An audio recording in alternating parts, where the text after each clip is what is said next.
Welcome to the Dankest Dungeon. I'm Matt, and this is Steve here for the first time, increasing the beard volume for our channel. And we are today going to be building a deck around Jenova, Ancient Calamity, which is a pretty cool card. What kind of drew you to this card? I figured we'd have a pretty common ground as far as drawing cards. I know you as a Magic player love drawing cards, and then as Corbin has stated, turning things into other things is pretty cool, and I like to do that. So it's kind of the best of both worlds. So we can do a kind of cool mutant. Uh, Greed makes things big and dumb, and then aristocratic to draw cards. It can get best of both worlds as far as power and engine. So like a pretty reasonable choice. Yeah, you can draw a lot of cards with this commander. I played against someone in a pre-release that had two of these. Because it's an uncommon, you see. Is it an uncommon? Oh, that's a rare. It's a rare. Okay, he was very lucky. And he had two of these, and I just got smoked by it every game. That's not true. I won one. I stole a game. But the other two games weren't even close, and not in my favor.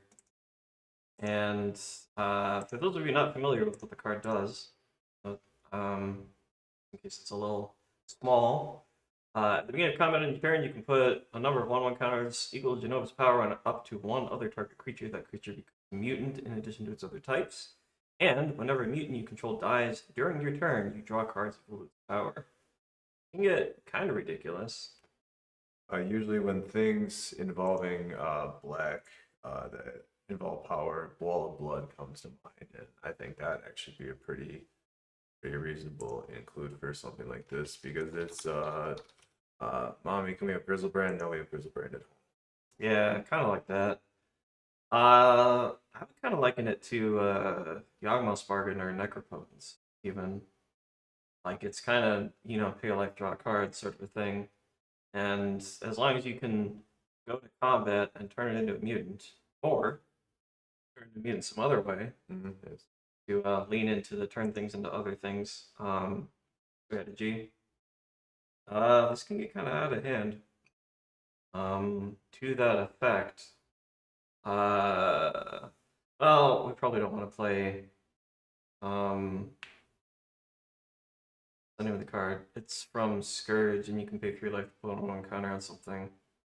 Oh, Unspeakable Symbol. yeah. Yeah, we probably don't want to play that because 3 life for a card is like kind of a lot, I would say. There's better effects for what you want to do at that point. Yeah, but if we want to lean into this stuff, we can definitely do that. To that effect, if we are going to try to turn this into a mutant, apart from during combat, we happen to be in the color of the card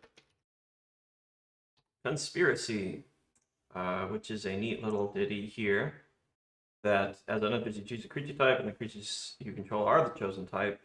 For creature spells you control and creatures that aren't on the battlefield. This is an interesting one, unlike all the Xenographed and Arcane Adaptation things that are out now. This one just sets the creature type, so just everything is a mutant now, and only a mutant, which is kind of weird, but we don't really care beyond that. It actually turns Jenova into a mutant, which could matter because you can trigger it off itself then.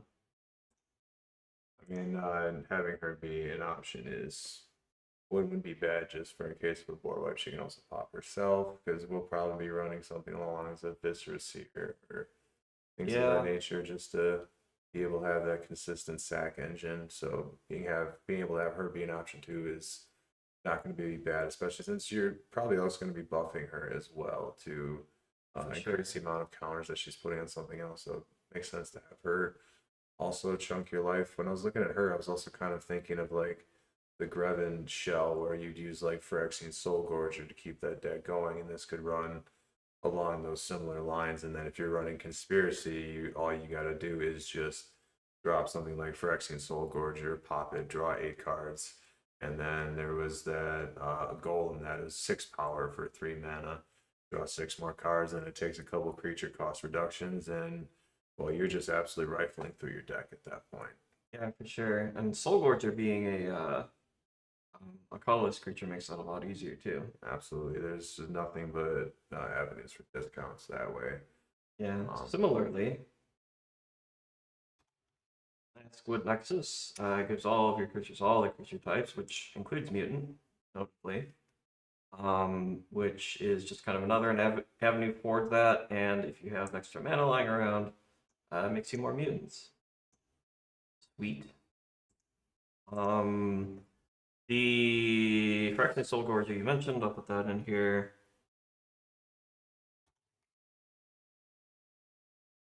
For those of you unaware, it's a 3-mana 8/8 that has some irrelevant text about sacrificing creatures. Although, it's not entirely irrelevant in this deck, I would say, because if we do end up with something sweet to sack, it's just a way to do it at maybe a little bit of a slow pace.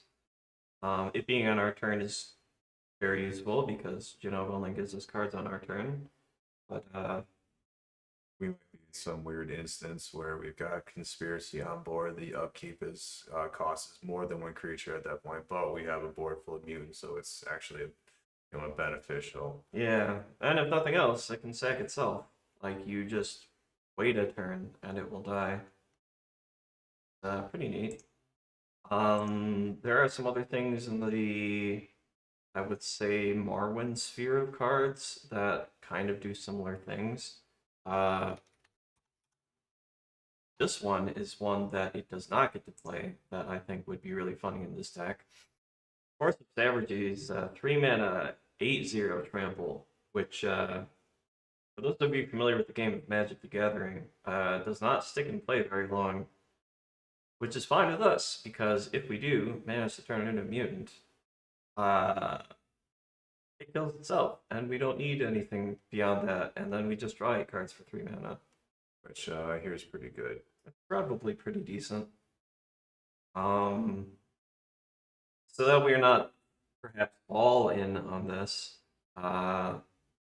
we can look at perhaps some natural mutants. I was looking at attributes as well. A couple that came to mind was the lumbering mega sloth was one of those because it's going to be discounted from the counters that we're already putting on permanents, and then it's just potentially an 8/8 for 2. And all you have to do is just sack outlet to draw 8 cards and just engine going. There seems to be just a lot of decent avenues as long as you keep the mutant theme going to just keep a whole brand new bit of cards on each creature. Yeah, I think that some of these mutants are actually pretty good too. Like Alpha Deathclaw made it into the Vintage Cube and things of that nature. A lot of these are kind of bad, but I think that maybe we take some of the best ones and throw them in here. Even the expensive ones, because we're in green, it's not too difficult to do that. And then if we do ramp these out, we can theoretically draw a bunch of cards to find more ramp to draw a bunch of cards. Are we playing Mutant Storm? Oh, we pretty much are playing Mutant Storm. I was kind of gonna say eventually we're just gonna get to that point where it's refilling with mana and just trying to recycle everything, which the Elvish Soul Stiller would be a good include as far as mutants.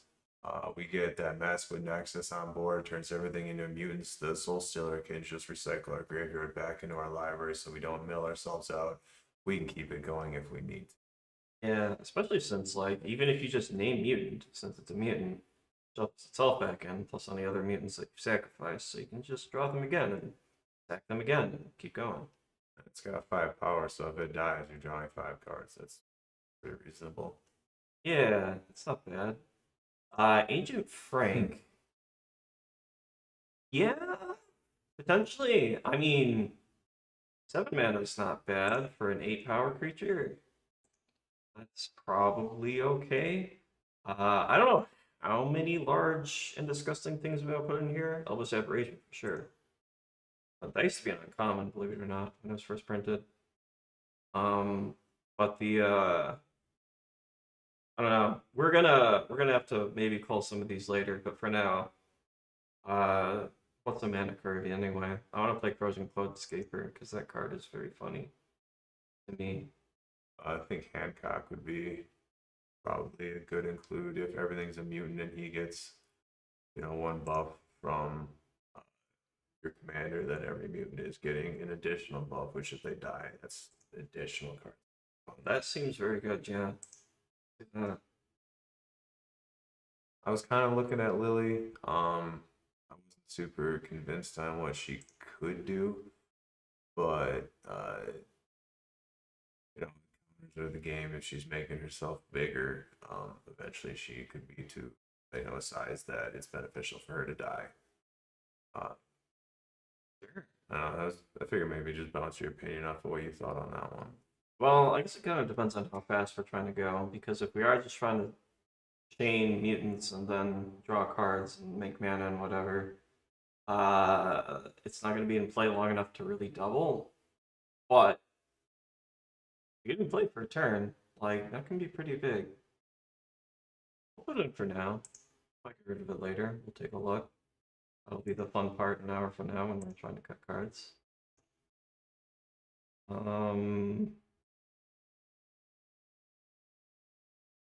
was kind of looking at Screeching Scorch Beast just for the sake that it puts out mutants innately. If you couldn't get the Conspiracy or Mesquite Nexus plan online, it's giving you small bodies of what you're already trying to do. But I think otherwise it's just kind of awkward. The plan itself.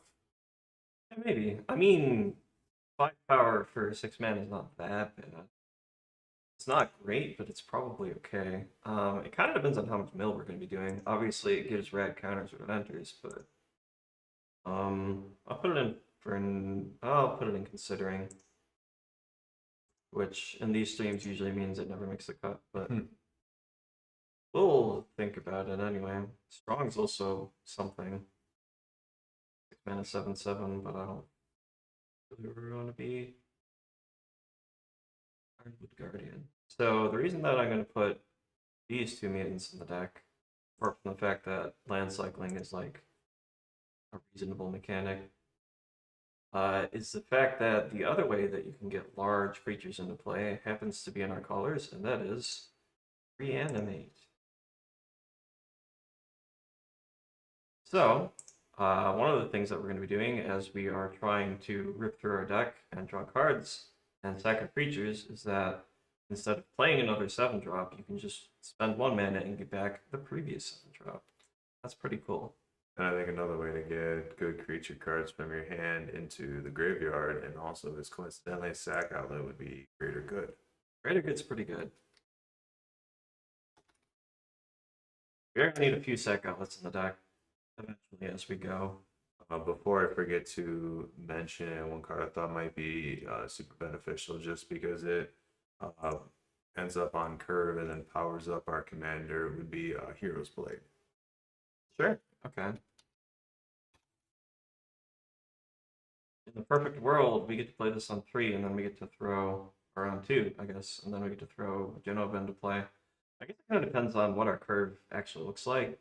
Because if we're going to be trying to play like a 2-drop or something to ramp, then we're not really going to have time to do it if we're trying to power Jenova out on 3. But maybe. There are some other things that we could do similarly, though. Yeah, Phyrexian mana +2/+2. Yeah, mutagenic growth. That's the one. It almost says mutant in the name. Thematic. A little bit. Similarly, all of the things that go into Infect decks, or would love to be in Infect decks, or I guess Marwyn, are probably okay here. Scale Up, another one, pretty decent. I was going to ask you what you thought about Hatred, it's in. Hatred. Sorry, what were you saying? I remember when people were telling me the Hatred was a bad card, and now it's a $50 card, and that just makes me feel so good. I mean, it's on the reserve list, which helps, but it's not that bad of a card. It's in times it is a good one shot. But I was gonna ask you what you thought about Eldrazi spawn. Like the 3-mana enchantment that puts one on each of your upkeep because they just innately sack themselves. So if we get our commander to a reasonable size, you have a body that you could just power up and blow itself up to draw your cards. Maybe. I don't know. Like, it kind of depends on how fast that we think that we can go with this, because, like, if we put that into play and our commander can get up to 4 power or whatever, and we're drawing 5 extra cards a turn, that's not bad. But on the other hand, if we can just like play Forceps Savagery or something and draw 8 cards for the same amount of mana that we spent to put into it, I don't know. It kind of depends on how fast we're going to be going. I was kind of I thought it was iffy too, but maybe. Yeah, maybe. Those aren't bad cards. There's that. If we have a good like 4-drop creature to look for, there's that Transfigure dude that has like 4. Yeah, Flesh Rider. Yeah, Flesh Rider is cool. which you know what is also 4 mana would be Shieldred. Shieldred is pretty good.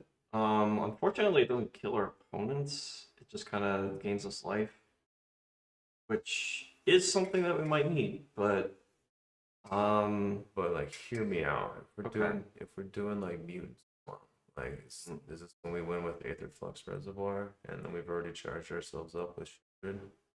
I don't know that we need to play Aether Flux Reservoir, because like if we're doing Mutant Storm, we can. If the Storm deck is going well, we can kind of win with whatever we want, I should say. Sure. If we do get to that point, though, I will keep it in mind. For sure. Speaking of Storm, though, Reanimate isn't the only Reanimate. We get to play Life Death.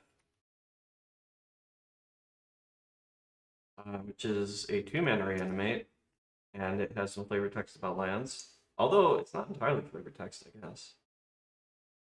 All your lands are mutants, and you have like fetch lands or whatever, you can draw cards with them. I don't know if that's good, but I think it's pretty good. It's just one of those awkward moments when you've been playing Magic forever and you still find one card. You're like, wow, that's a new one to me. yeah. But Death is just Reanimate, but you can only target your own graveyard, and it's 2 mana instead of 1. Similarly, Animate Dead is still pretty good. Dance the Dead. The other one that you can play at an instant but it dies at the Shallow Grave. like Shallow Grave.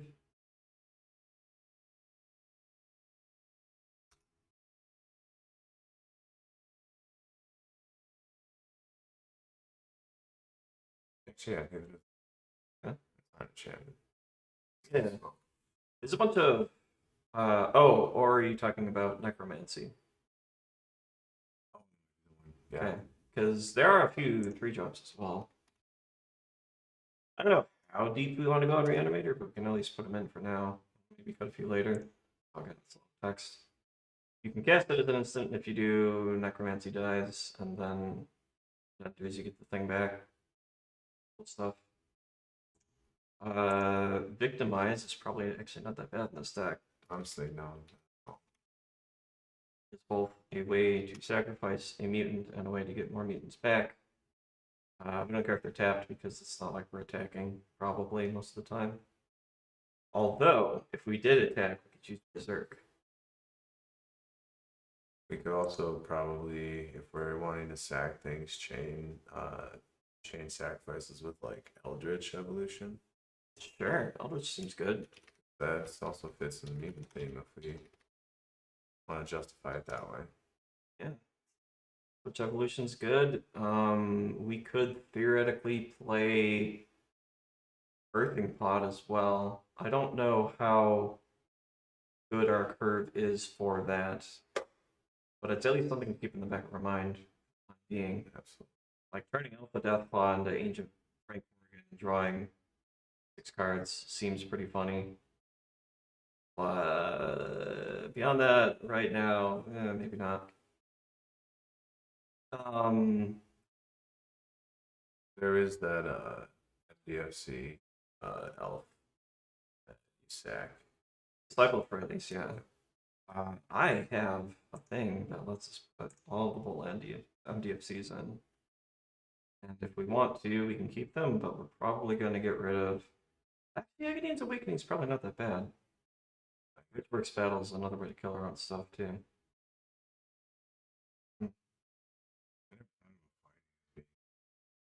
Yeah. Oh, if they're thick, they might not fight, but then that's also not bad. And it's a removal spell, I guess.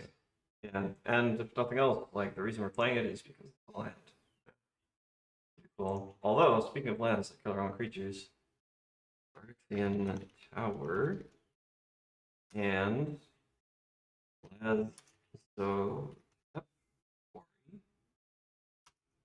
and yes, probably dang, what's the name of that card from Arcadian Masks?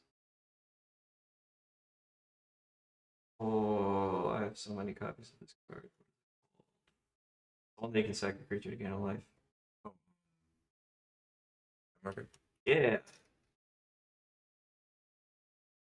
I guess describing it is better than saying what the set is because there are a lot of cards in Mercury. We get to do the themed one for a Final Fantasy deck. Oh, look at us go. Look at us go. We're great. Like we're making a cohesive deck. We're doing the thing. Something like that. What are the other stupid things they play in Infect?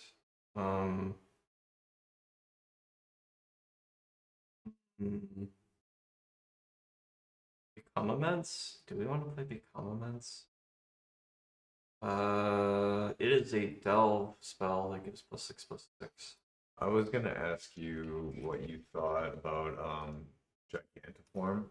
That was from Zendikar. I was doing that in my Shrufus deck, just for fun, and that ended up being just kind of a spicy jank card. Yeah.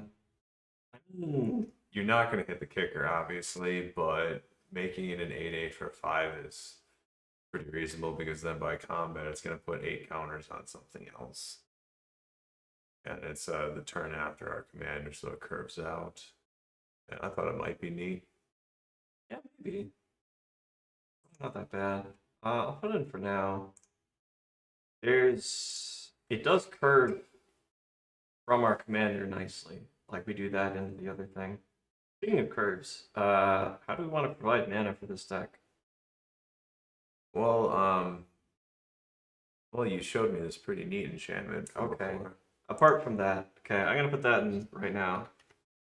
I thought you wanted me to segue into that. No, I was just talking about like actual mana ramp. So there's a card called Cadaverous Bloom, and for those of you unfamiliar with the card, you can exile the card from your hand to add double black or double green, which is neat. Why are we playing this card? Well, you see, if you have not that one, something big, an Ancient Frank Corrigan in play, and you sacrifice it for 8 cards, and you have a Cadaverous Bloom in play, you can exile 4 of those 8 cards. You cast the 5th of the 8 cards, which is, let's say, Alpha Deathclaw. And then you can sack that for 6 cards, and you can use 3 of those 6 cards to play Lumbering Megasloth or whatever. And you're going up cards each time, which is also mana. And if we're going to be playing big things like Sloth, Yeah. Food Chain? Because we're not necessarily doing like a chain, but like... The issue with Food Chain is that it exiles the creature rather than sacrifices it, so you don't get the cards. Right, so we might have to... Yeah, it does exile. Yeah, kind of rough. However, Natural Order is pretty neat. And not only sacrifices something, this is our first game changer of 3. Watch out. Oh boy. This is something that lets you sacrifice something to get something else. It could be a Crows and Cloudscaper, which, if you don't have a sack outlet, next turn you're just going to sack it and draw 13. That seems pretty good. or you can go get Ancient Frank Corrigan, or you can get Disciple of Freyalise, or Lumbering Megasloth, or any of these things, which seems pretty reasonable for 4 mana. We do need something to sacrifice with it, though, which is why I believe, and Corbin's going to give me shit about this because he does it every time I do. The way that we do this to make sure that we have things to sacrifice, and the way to make sure that we have enough mana, play a bunch of elves. So Dorks. yeah, Dork mana time. dorks. We're gonna put in Llanowar elves. We're gonna put in Elvish Mystic. Windborn. Oh, the Deep Shadow. Yep. Since we are in black, we can play Elves of Deep Shadow, as well as Deathrite Shaman. Only comes up if you don't fumble it. Paradise. Birdie. Bird. Beards of Paradise. The name of it? Yeah, Argrelf. That is the exact card I was thinking. Vindorn, did you get that one? Vindhorn's in here. Played a Minor Halfling.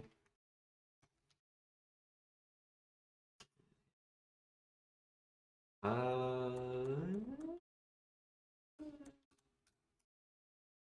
don't know if we play Tree Speaker. Tree Speaker's okay. Play Tree Speaker.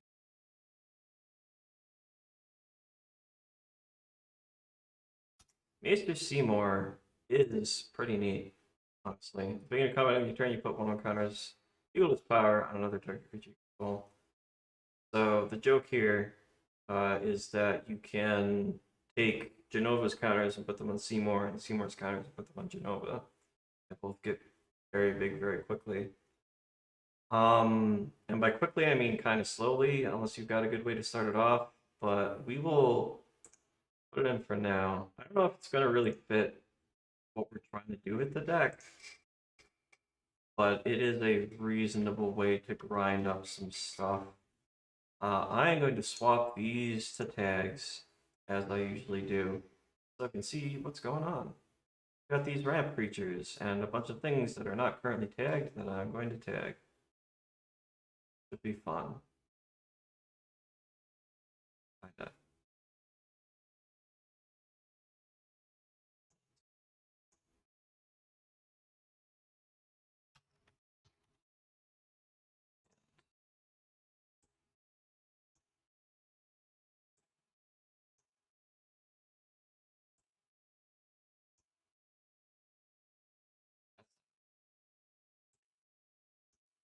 And some of these are also doing other things. You might want to keep in mind.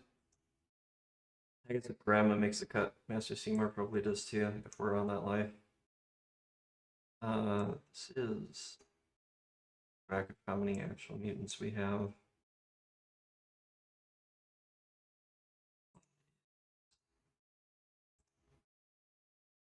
Large amounts of mana at this.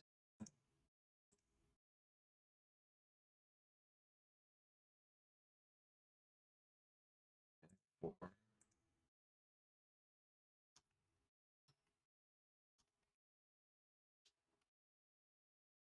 Pump spells.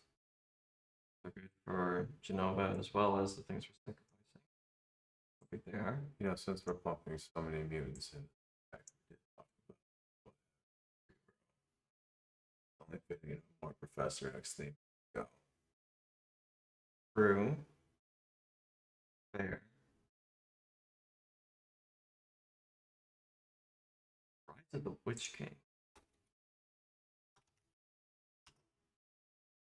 Only I could type. Right for the Witch King. Only I could type. Each player sacrifices a creature of the choice to be sacrificed. A creature this way you may return another permanent card from your graveyard to the battlefield. Yeah, That seems pretty good. it's probably okay. Considering at the very least. I'll put it in now. I feel like there were more.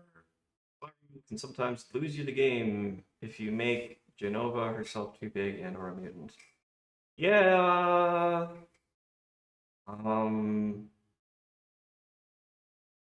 That can happen. I was thinking about maybe putting in something to prevent that from happening. Just, I guess specifically abundance, because abundance replaces your draws with not draws. You could also put in Underrealm Lich. I think that that's probably a better one. I could put an Underrealm Lich. What do you think of Dread Return? Red Turn is pretty sweet. Um, Just because, like, yes. along the Okay. lines of sacrifice reanimate spells seem to be, uh, again, along the lines of what we're doing. There's rescue from the underworld. I was like, sitting in the back of my head until I had to like Google it. I Do this together with the power of I hope so. Something's got to pull us through. friendship. Yeah. What do you think about Razaketh? Uh, card. We are already in Reanimator, so yeah, sure, why not? Sacrifices things. Sacrifices things, gets things that we want out of the deck. It is a good reanimate target, just generically, and we're playing a bunch of mana dorks. That seems like a good combination of things to put Razaketh in the deck. So I got a little distracted, but where's what's his face? Underrealm Lich. So this is an interesting card because it replaces your draw with a basically strategic planning. Look at the top three, you put one in your hand and the rest in your graveyard. This is very interesting for a number of reasons. For one, it prevents you from dying to milling out because you cannot draw cards. For another, it fills our graveyard very quickly and lets us filter our draws for things that we actually care about. Or lands if we're just trying to fuel Cadaver's Bloom or whatever. And it's an elf, which is neat, I guess. I don't know if that's relevant, but it is that. We're getting this Elvish theme like Elvish Archdruid. Best thing in the world. Archdruid is fine. Priest of Titania, I'd probably put him first. Oh, it's fair. Forget about her. The issue with Elvish Archdruid specifically is that ideally the turn that we, well, I guess it's not necessarily true. If we do get a 1-drop Dork, we can put Archdruid into play pretty easily before we could put Jenova into play, but if we like go 2-drop into 4-drop, then Archdruid doesn't really fit the curve very well. But maybe that's worth doing. The other thing that I think is worth doing, well, we could just put Marwyn in for 1. Marwyn also likes having big buff power. And just as a weird extra little sub thing, if Masswood Nexus is on board, everything's immune, everything's also an elf. Yeah, So just get that little extra tick of. yeah. Or if Conspiracy's in play, nothing's an elf, which is less than optimal, but also doesn't really matter. Because you can put counters on it. Slavala. I did not spell that even remotely close to right. Slavala Heart Wilds is a very similar card. My tags are all over the place. It allows you to make a bunch of mana, especially if you're putting a bunch of large things into play. Sometimes it will even draw you cards by itself. And it's an elf. And if you make it very big, it works just as well. Yeah. I'm going to fix this. I'm going to change this because the last tag this was before I had the tag. So the reason I separate these, by the way, is because you can't really count on these in the early game to actually ramp you. They're more for like, I want to go over the top of everything and or win the game. Before, oh yeah, speaking of, the card Sacrifice is a card that sacrifices and gives you a butt ton of mana for putting large alpha death claws and the like into play. Yes. I was gonna suggest that if we're putting counters on things, Fertilid route just to refuel for lid to search for basic land if we have enough in the deck to justify it. Although that really depends. Yeah, maybe. I think most of the time I'd rather put it on something like what's the name of the card? Mindless Automaton. That you can just remove the counters to draw cards instead. That's fair. And more importantly, Mindless Automaton. Put in the deck and probably cut later. Does not require you to spend mana to do the thing. Because you just remove 2 1/1 counters to draw a card. Or because we're just jam packing all the awkward things. For lid, optics, lid combo, and just make your search X amount of times.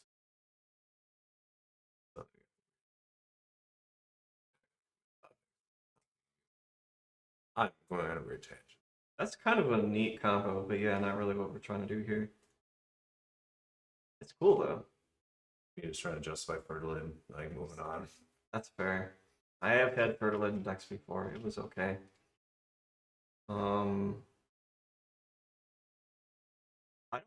Well, this deck is not really trying to go wide and swing, so it will probably want at least Toxic Deluge. I think if you are trying to make a beefy army of mutants, then Deluge would be good. Deluge is still pretty good. Like, Everything. Black specifically has ways to make sure that your creatures don't die in board wipes. And everything survives, yeah.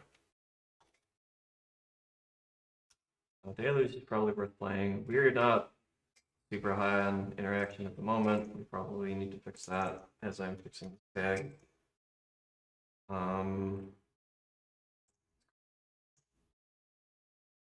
Triskelion definitely entered my mind. Triskelion as well as Walking Ballista are both things that you can dump counters onto.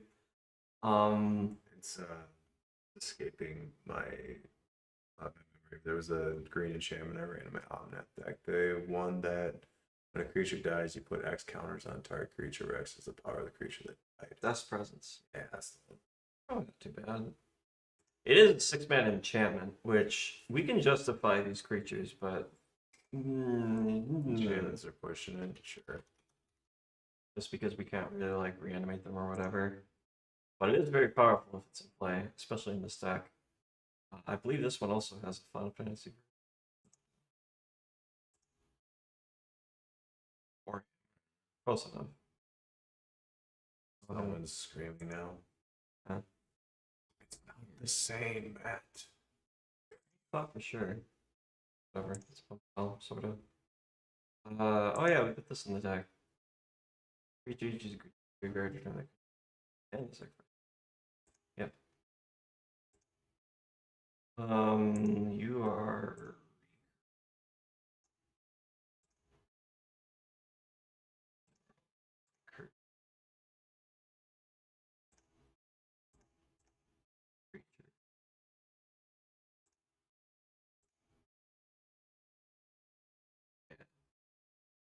I believe the card Stuff Out is usually good enough to play in this kind of a deck. I'll put it in.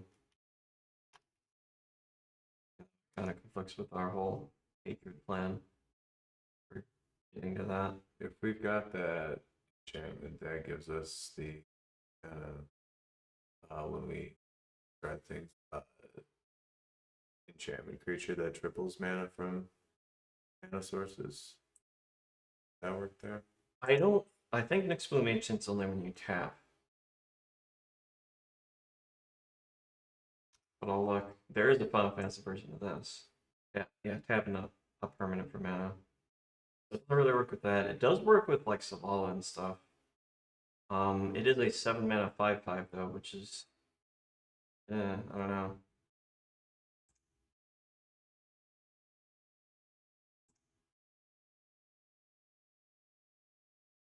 We're not running a trample thing, no, because we're not really planning to do a lot of combat.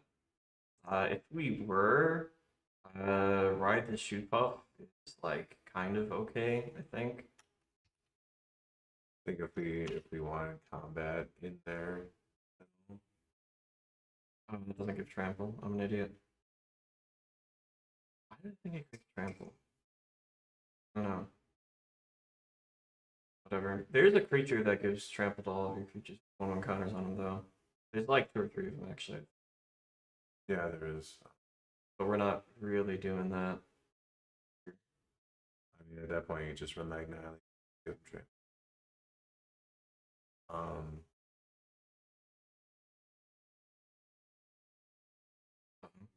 While you're thinking about it, I'll add some lands. Nice.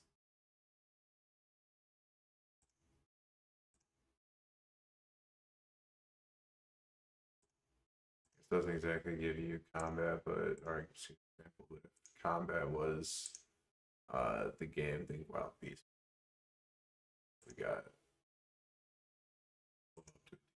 Yeah. Wild Beastmaster is pretty cool. If you can get this large, then everyone's large, and you get to kill everyone very quickly. Similarly, Cultivator of Blades does kind of the same thing, except that it comes with 1/1 counters, or more creatures, depending on what you need. And that can get kind of out of control very quickly. Similarly, people are turned off by the like 4 green. Both might be pretty cool for doubling the power of things, including our yeah, the 4 green pips aren't that bad, but I believe if we want to do that, I would rather run the 7-drop dork. yeah, the sulfur. Yeah, I don't know how to spell that. We just hit CO and T Fire XCN MV equals 7. I thought you were gonna type MV. So there it is. Soul Pendrell. Yeah, that's probably a proprietary drug name of some sort. But Hey man, it sacrifices creatures. it sure does. You can sacrifice creatures any number of times too, and it's a green creature for natural order. For And you can reanimate it, and you get the double power and toughness, which is pretty neat if you do end up going to combat wanting to sack all of your stuff. and reach is a nice bonus. Why not? Yeah, reach. reach is okay. No good reason not to.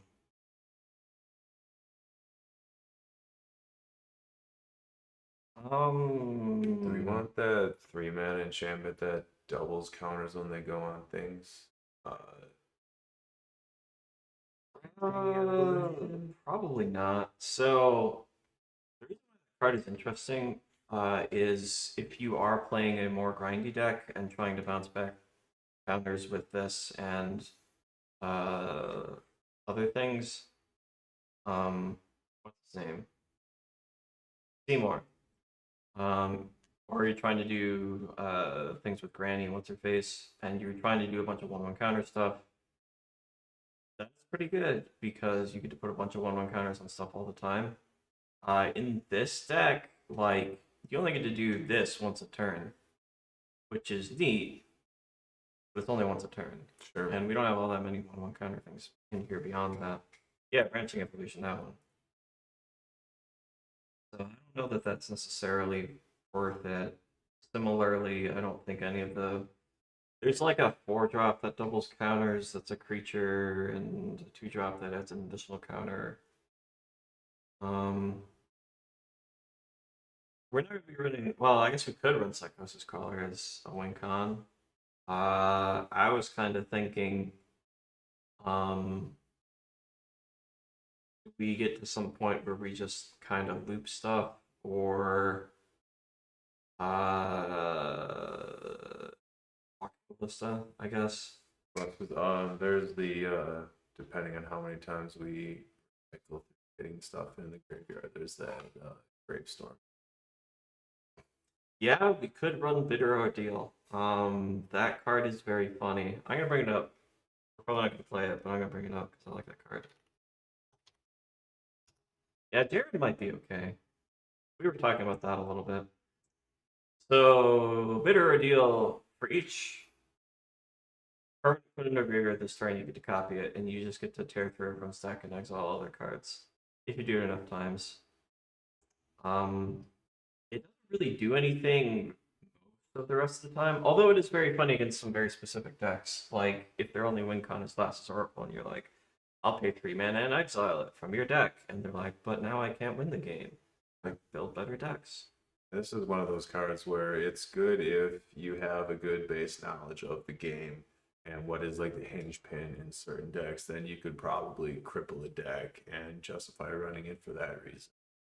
But if you don't have a good knowledge of what's going on, probably not a card you want Yeah. to run.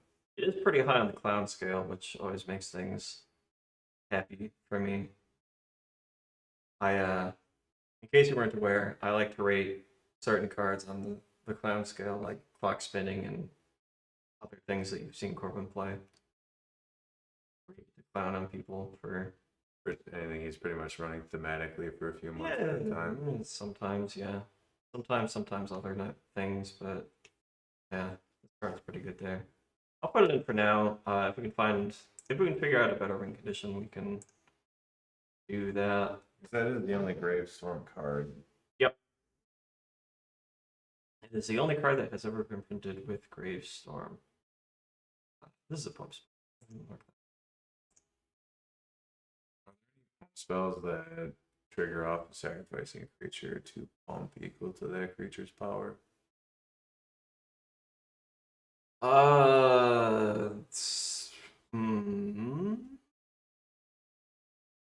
Nothing I can think of. Crash sort of does it for himself, but that requires red mana, and we don't have that. There might be things that get larger based on the power of things that die, but I don't know a whole lot. Okay, so this card's bad and we're not going to play it, but I kind of want to swap to 1/1 counter deck just so I can play Spike Cannibal. Does it just take all the 1/1 counters? And it's like, I am the 1/1 counters now. And you turn into a mutant and you eat all the 1/1 counters. But that's not what we're here for. We're getting distracted again. Yeah, that would never happen. Oh yeah, Command Tower. That's a good card. Yeah, I also need to take out some of the fetch lands because I have all of them. Have any planes or mountains. We take a second to throw in like a Soul Ring and an Arcane. I put in Soul Ring. I don't know that we need Arcane Signet because we got these dorks. We might need more of these dorks though. And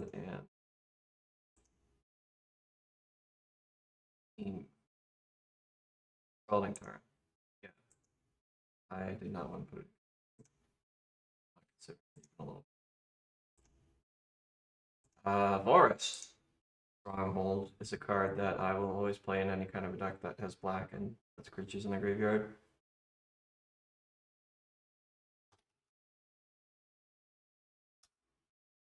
I think that card is sweet.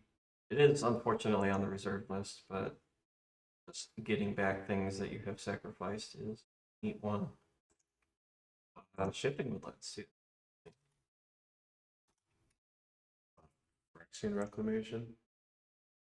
Phyrexian Reclamation is kind of mana intensive, I would say. It's a fine card, but if you don't already have like a sack outlet plus like Cadaverous Bloom or something in play, then I don't know that I would spend a lot of mana on it. Because you gotta pay the cost of the card again, as well as the cost of activating the enchantment. Sure. Problem. I play Recurring Nightmare, but we can't. Hey, what about Goreclaw? Yeah, maybe. Goreclaw discounts your Phyrexian Soul Gurger company. Goreclaw's not a bad idea. He makes Force of Savagery cost 1, which is very funny. Oh yeah, speaking of Savagery, we should probably have ways to actually find conspiracy and things. Probably our other game changers are Demonic Tutor.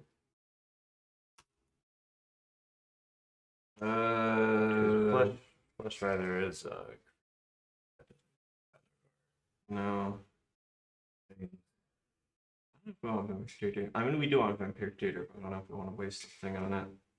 Yeah, we do need to put in more Gerard's, back outlets. Gerard's order states creature cards, yeah.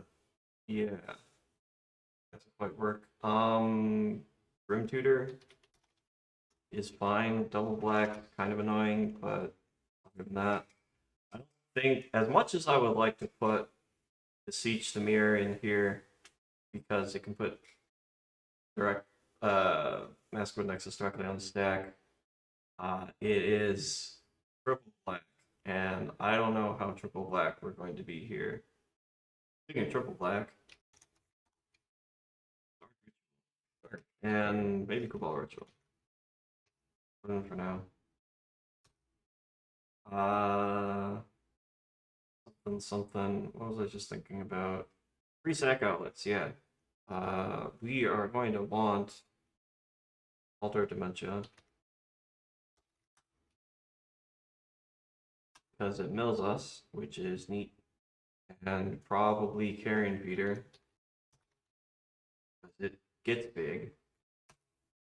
And We really needed to also limit equipment that equip creatures, all creatures. A little slower and not ideal on the conspiracy masculine nexus train, but it is another form of it is that, yeah. The stalag fight something. Oh no.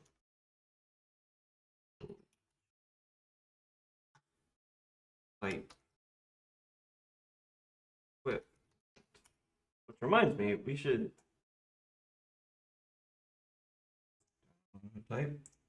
Probably put in some more changelings as well.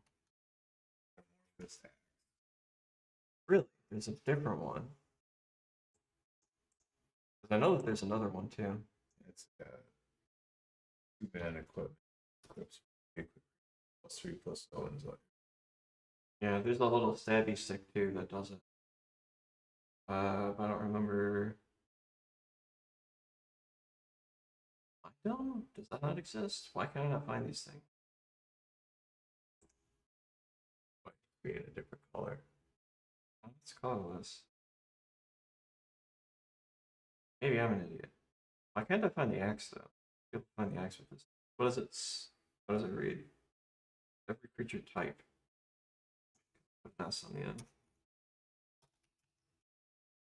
Every type. There it is. Stabby stick. Rune stalactite. Hey, look, countdown. We did it. Yeah. They're both rather, well, this one's less expensive, but they're both kind of expensive. We'll put them in for now. I don't know about the thing. Big Lily's probably okay in that it is a way to draw cards. The amount of draw cards, well, theoretically, it's very good if you're sacking a bunch of creatures, like all these dorks.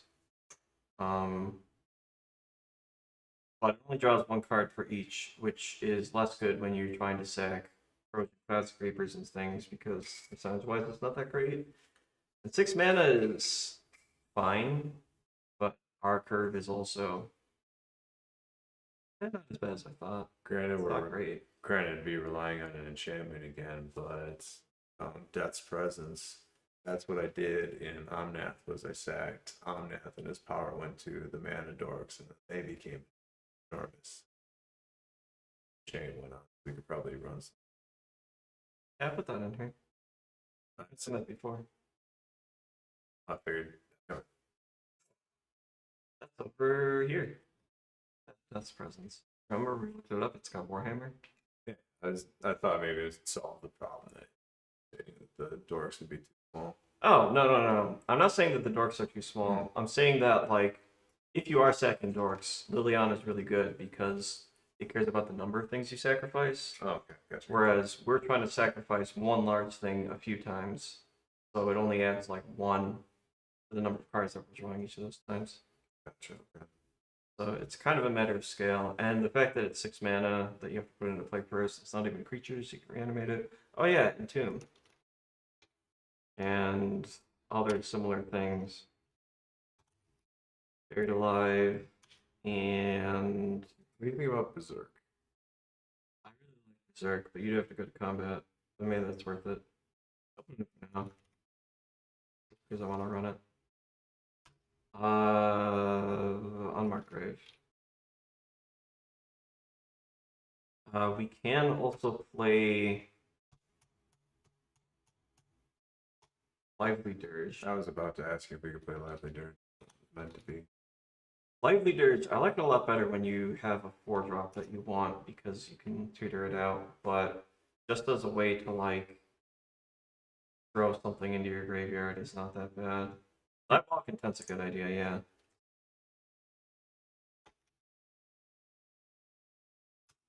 Oh, right, I forgot, it had the new version. I need to get that. Only $8 too. $30 at foil? I might get 11's one of the ones that I've played. I played it, I don't know, a reasonable amount. Go for it, dude. Yeah, I need to sit down and actually like get the rest of the cards I need from the set. Because no one has sealed product anyway, so I might as well just get sick. Plus it's more economical.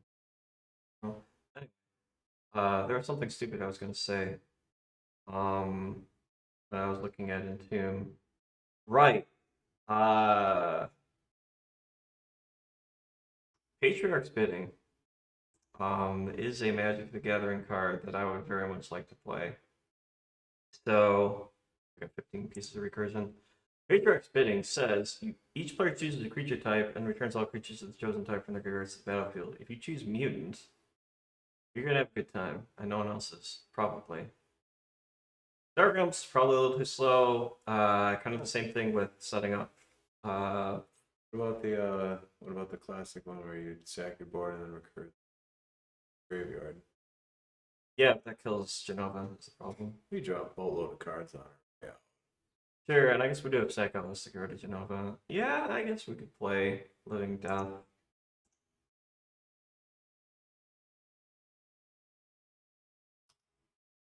Okay, I do like me a Living Death. We got maybe a little bit too much of this, but we'll figure that out.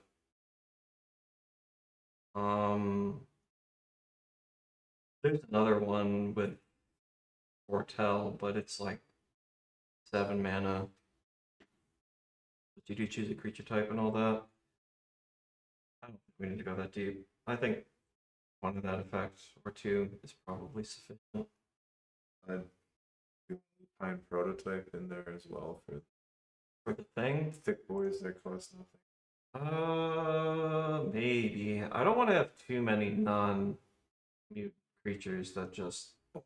Chameleon classes. Oh, right. We're gonna look at changelings. Yeah, let's do that. And that's also so happens to be a 4-drop that they rather. Yeah, with a Lively Dirge or whatever. Lively Dirge. You really want to play Flesh Rider, huh? Yeah, I remembered it was a card yesterday, so that's my current fix. It's been on my mind for a long time. Don't worry, I do like it, but I don't. So, I believe that the perfect Flesh Rider deck is one that you go and find Academy Rector, because that's a 4-drop. And I just haven't put that to paper yet. Like, I haven't managed to find a deck where I want to do that. But I've been trying to make that thing work for a while now, so don't worry, it's on my mind. I don't know that it goes in here though. Changeling Titan is a 5-mana 7/7, and we don't really care if a creature goes away because we're gonna sack the thing right away. Could do black market connections because Yeah, I mean it's just a reasonable card. as a man. Grinds us in if we are out or something. I guess Graves Shifter isn't horrible if it just recycle. Yeah, but it's pretty bad. Yeah. Did you see how many recursion cards we have? We don't have enough. 16 now anyway. Bring Aberville. Land cards in the graveyard. This card is very interesting to me as well, actually. Maybe we play Loam just so we can do Formless Genesis stuff. That's actually kind of neat.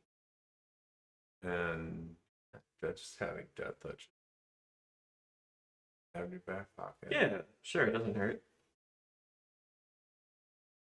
Mass Vandal is not very big, but it does do a thing that we probably want to be able to do. Nameless Inversion's hilarious, but it doesn't actually help us. Realm Walker. Would Realm Walker work here? It just kind of draws like one additional card because all of our stuff is expensive. I mean, not all of it, but like all of our mutants are expensive. And sacking it, it's just like a 3-mana 2/3. I don't know that we need it.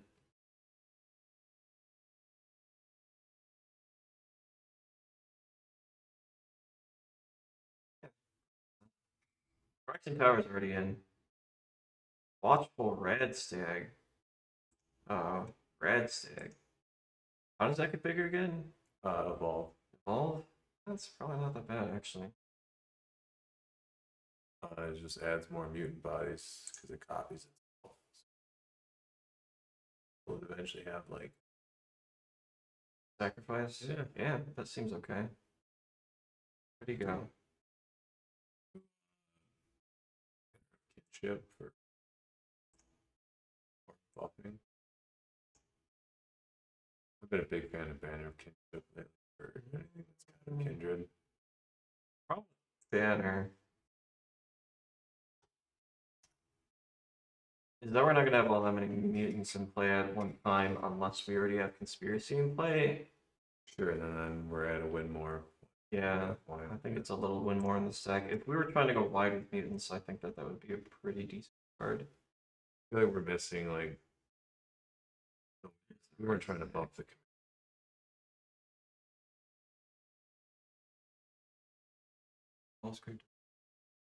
What about like Wolf here, Silverheart? So any mutant that we have come in, like just getting bigger.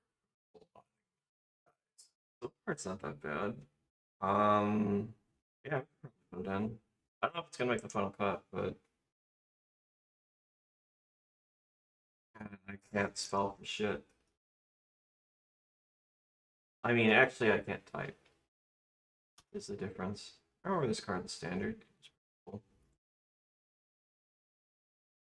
Let's see. We should probably have. I think if we get the Wolverine version, then that fits. Is there a Wolverine version? I thought I saw. Oh, I thought I saw. I mean, they're very similar. Alphabetical. I swear I just saw. Very similar looking. I don't know. We could get someone to alter it. Build the spec for real.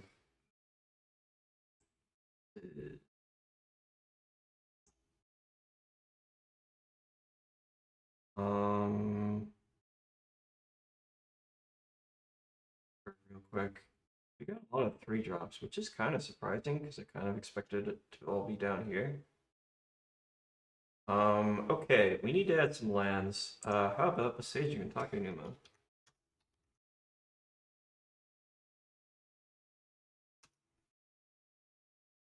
Takenuma.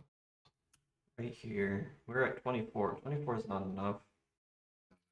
And the option for black, the Herbor Cabal.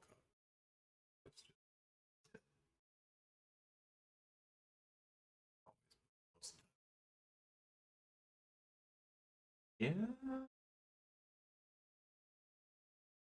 Granted, we have no way to specifically come out of our decks.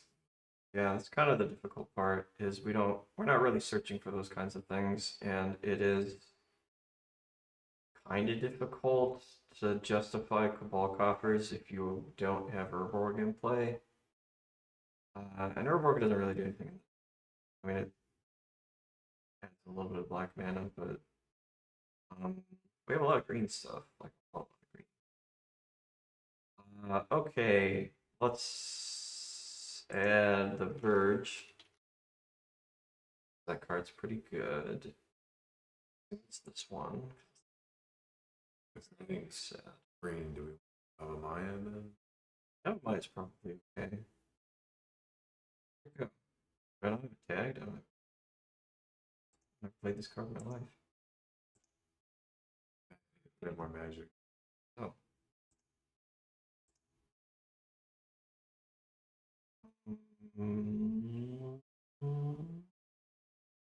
Six.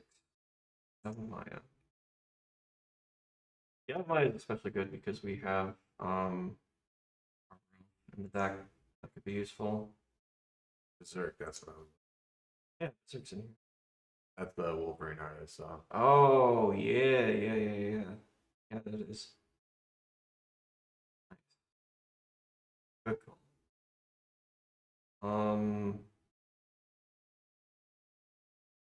Is there anything thematic take from? That's it.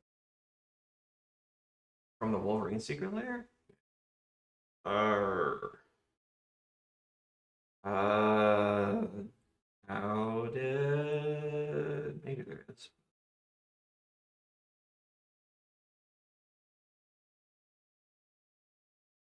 I don't remember any of the other cards. And Card scales is like fine. I'll put a guy's cradle what that card is. I want to see what percentage of the current cost of the deck it would be if I were to add it.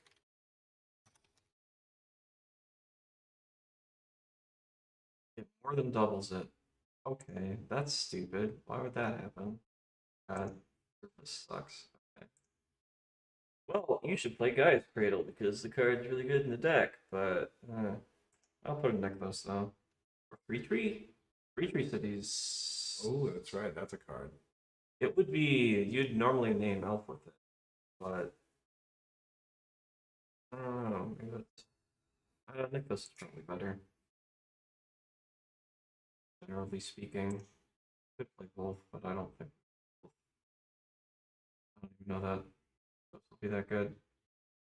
Are there any other random utility lands we're thinking about before I just start throwing in?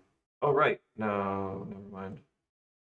We could run the Lord of the Rings land cyclers, but we do.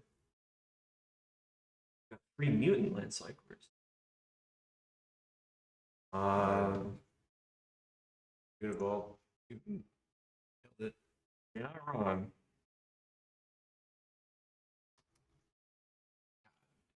Type. You know what I type for a living, sort of. Sure.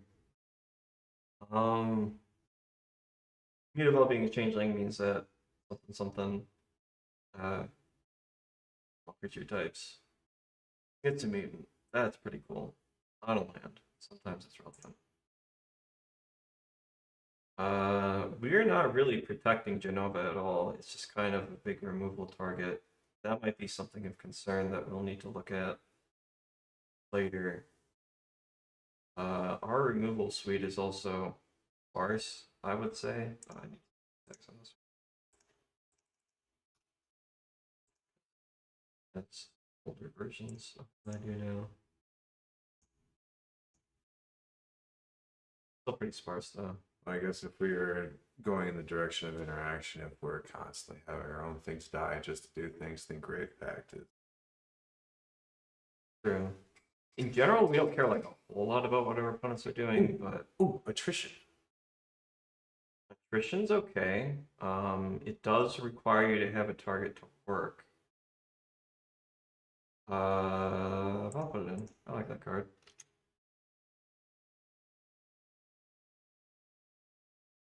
I think I have like 6 copies of this thing.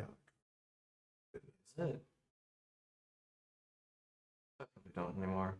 So back when they made the first commander decks, one of them contained Scavenging Ooze, and that was the first and only printing of Scavenging Ooze at the time. And the deck was $20. And the card was $20. So I bought 4. So I needed Scavenging Ooze. And Scavenging Ooze is no longer the most impactful card or card in the deck. But Tristan was in there, and so was Aura Shards, and a few other interesting cards. So I would say I made my money back or something. Made the money back. Made the money back. I mean, I still have most of the cards. I've traded. I think I've traded a few attritions, but I don't know. think that made our money back is the biggest lie us gamers Right. tell ourselves our entire lives. That's true. If you do not get rid of the cards, you have made no money off of them. I do not get rid of my card. Look at all this money that's still here. It took a minute. Yeah. 30. Let's add some basics. Okay, let's look at our things. It's actually pretty even. That's really interesting. It's just the part where we get to add forests. This is gonna be so good.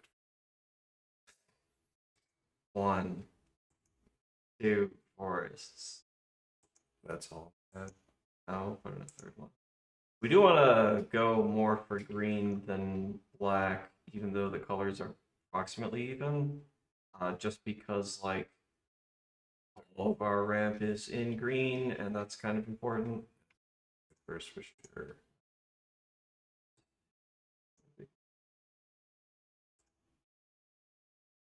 Tags are an ever-evolving process, but they're very useful when you can just look at the things and be like, oh, that's what this is, and that's why I care about it. Speaking of, Something life isn't like that's. We have a lot more ways in here. yes, just put it in.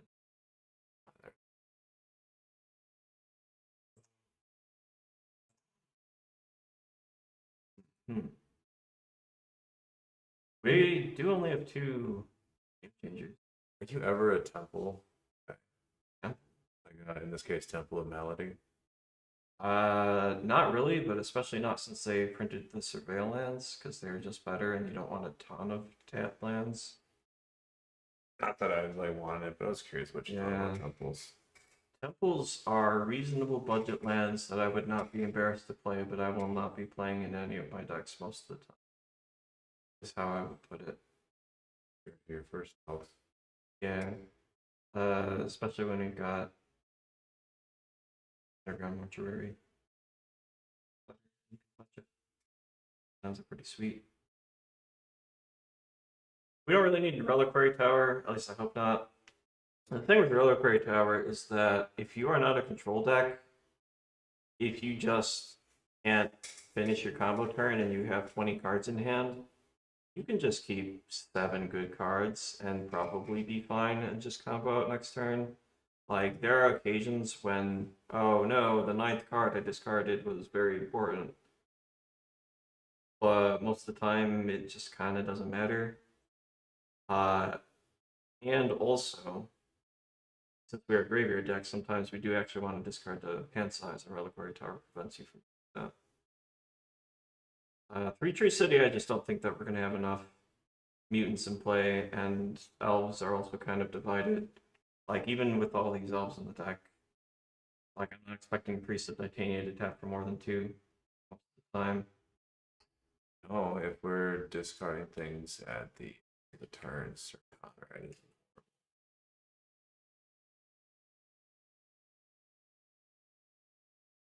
Yeah, maybe? even if we're milling, Sir Conrad's doing work. If we're discarding, Sir Conrad's doing work. If we're reanimating, Does. so yeah, he's pinging for everything we're doing. Put it in for now, but I don't expect him to make the cut just because he's impact. Like the issue that I have with cards like that is that like through the course of a game, even if you sack 20 creatures, you've beamed your opponents for 20, and if you're not pressuring your life total in other ways, it doesn't. I was thinking the pressure came from like you discarding down to hand size. He's triggering Sure, everything. like over time you could add up to something kind of reasonable, but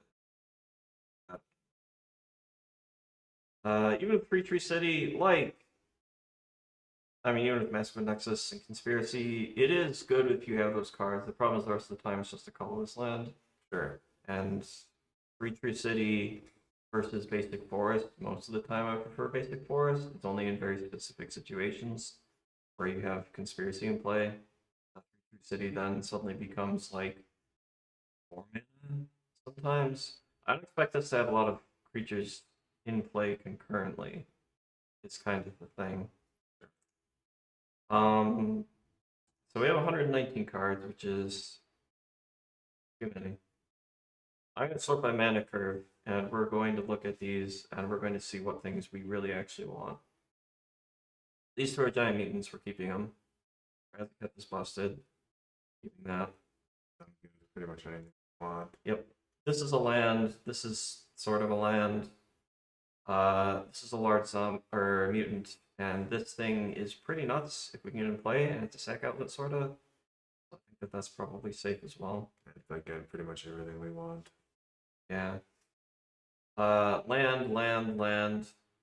Death presence. It's fluffy. Like you said, we don't have a lot of enchantment support, and if we're already set up for Death's Presence being a thing, then probably doing pretty well at that. Probably one more. Nothing is hinge pinning off. This is a mutant. I might go back through and cut some of these larger mutants if they're not very good, but for the time being, we'll keep them in. So looking at these, this is a very core part of our engine. Large mutant, core part of our engine. Sort of core part of our engine. I think it's important, so I think it's worth putting in, especially since it's mutant. Gigantiform, Hatred, Wolfear, Silverheart are all 5 mana pump spells. Do we need all 3 of them? Not. Okay. What do we think is the worst one?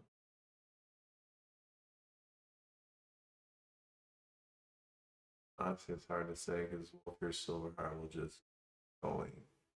Gigantiform gives us a big commander trigger, and Hatred will give us as big of a creature as we want one. Yeah. Kind of drawing a lot of cards. Does cost life though.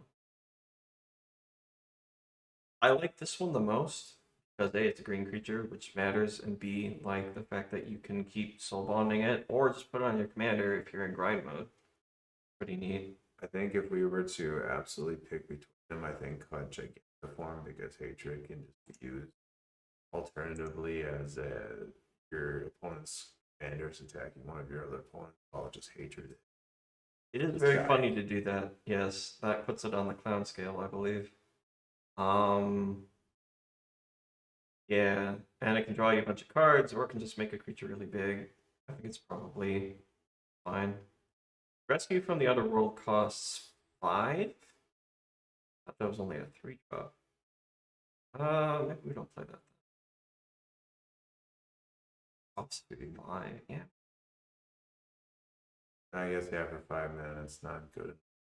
Yeah, especially considering that we have, you know, for 5 mana you can Patriarch Spitting, which is like kind of a lot. Yeah, Living Death as well. 5's fine for now. We could probably cut the.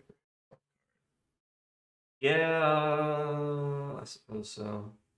We were just kind of giggling about it more than anything. It's very funny. Similarly, Rise of the Witch King.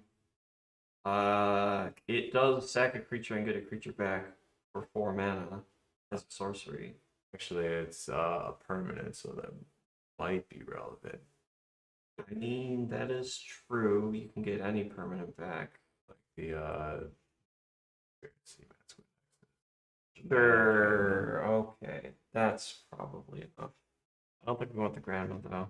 No, we were just kind of giggling about her. Yeah, she's good in a grindier game, I think. But I think that if we are not really looking to keep them in play, that's not really. Dread Return's probably fine. Goreclaw. So how many creatures do we actually have with power 4 greater? Can I group by power? No, we can. Or by power.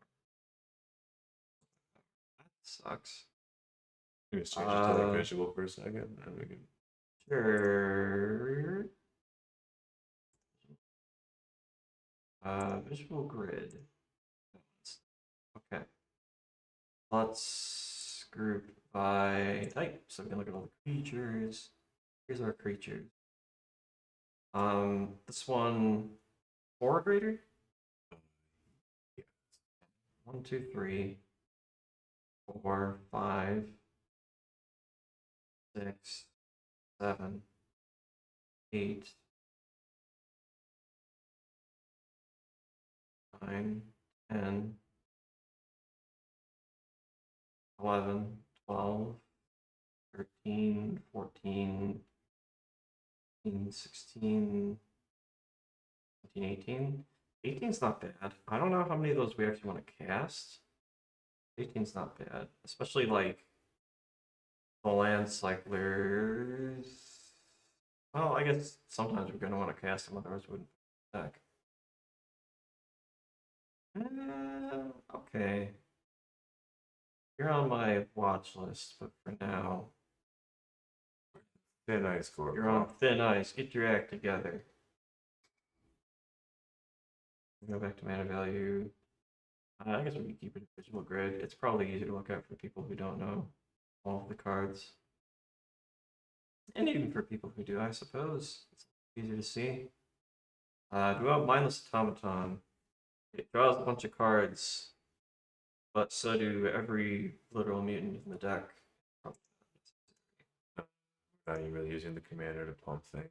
No, and even if we were, and like put it on any creature in the deck, and it would be get a better rate of things. If the commander not pumping is a thing, then Rose Blade and Hancock. Hancock was based off the commander pumping it once. Although, I guess the commander just passively pumping him repeatedly and then him pumping the rest of the board is not horrible. Yeah, that was kind of what I was thinking about it. Like, you don't need to do a whole lot to make it big, especially if you just sacrifice it. All your mutants are slightly larger now, and since it has Undying, you can get 2 cards out of it, and then 3 cards later for 3 mana. That's probably okay. Yeah. Yeah, Triskellion's probably okay. I probably put Walking Ballista first, but I don't know that we necessarily need either of those. Master Seymour seems slow for what we're trying to do. Let's go very wild very quickly if you are doing that sort of a thing, but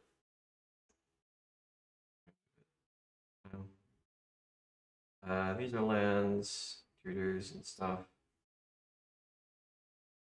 How efficient do we want to be? I guess is the question. Oh, I guess how many actual sack outlets do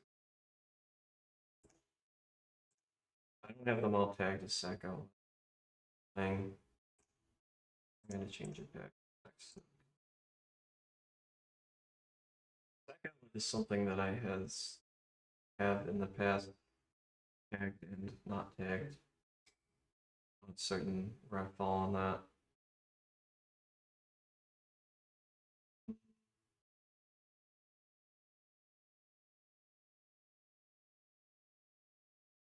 We might end up needing more sack outlets. These 3 are not. 3 is definitely not.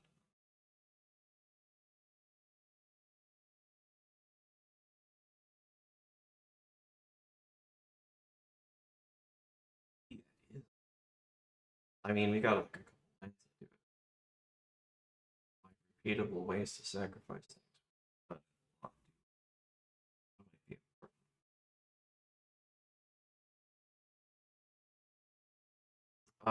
One cool thing that we can do in this stack for sack outlets, like we probably want to put Phyrexian Altar in here and probably Ashnod's Altar.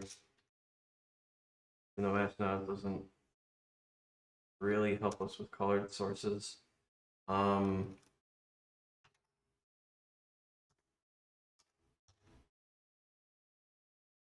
Things that cost 2 or less that say sacrifice on no, say specifically sacrifice on them. There are a few things that fit this category that people don't normally play because they're bad. But A, we kind of need more. And B, um,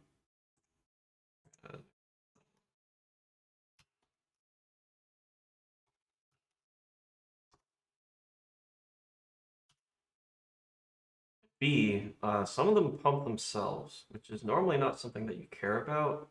There's one in particular that I'm thinking about. There might be more. But if you have like a Bloodthrone vampire, most of the time that is a crappy sack outlet because you do not care about giving this 1/1 plus 2 plus 2. But you see, if it's a mutant, you can eventually sack it to itself and drop your cards after you sacked other things. Found a better sack outlet. I think that that's actually worth playing. I think there's another one, possibly more than one, which is another point towards Variant Feeder as well. Disciple of Gristlebrand's not the worst, I guess. Depending on how much mana we can make, it is something. Or evolutionary. I'd say I'd rather have evolutionary. Yeah, that's probably better. I'll put that in for now. Grasshopper's still kind of bad. That card's not flying, doesn't do a lot. Mirror in the Moaning Well. I love me a Mirror in the Moaning Well, but it's pretty funny. That's pretty funny. Well, no. Memory has lied to me. Not less than 3, but there is a 4 sacrifice. Right. That's 5, man. Yeah. Yeah. Sadistic that's Yes. I mean, Spawning Pit is a free sack outlet. You're not wrong about that. It can make mutants if we have a conspiracy in play, which is like not the worst thing in the world. And it just sacks stuff. I don't know if it's gonna make the cut, but I'm gonna put it in for now. It's like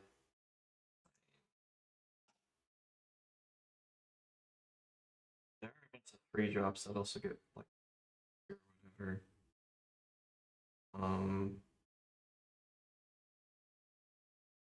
So we'll roll with this for now. Cheaper is better, generally speaking.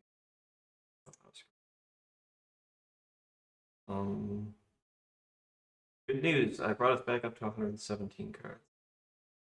But we have more sack outlets, and more than that actually.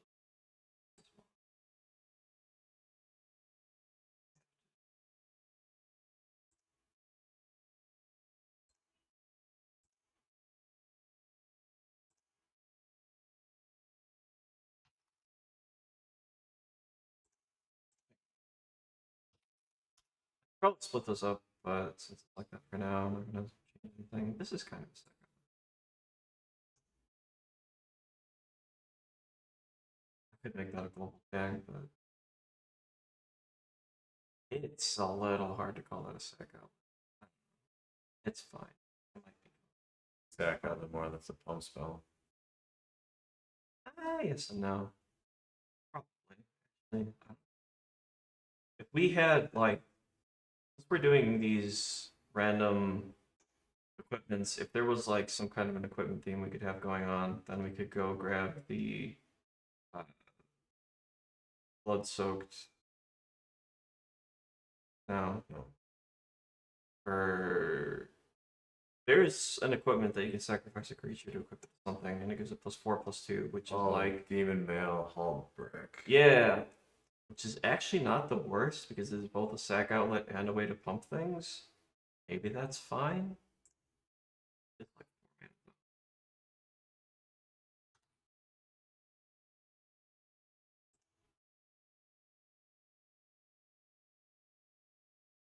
yeah, it's 4 mana. I just hope I remembered what that was. Yeah. I'm chagrined that I did not, but fine.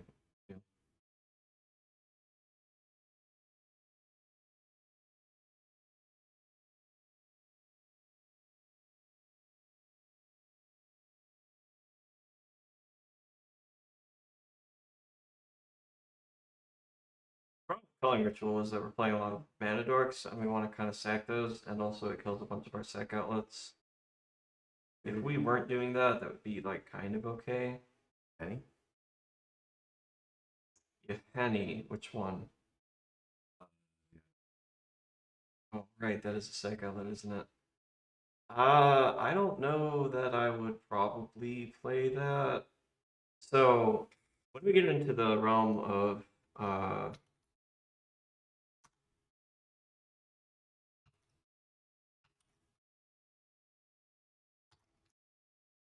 3-drop sack outlets, Henny's okay, but it growing is dependent on your opponent's stuff dying, which is not something that you can really. Did I mistype something?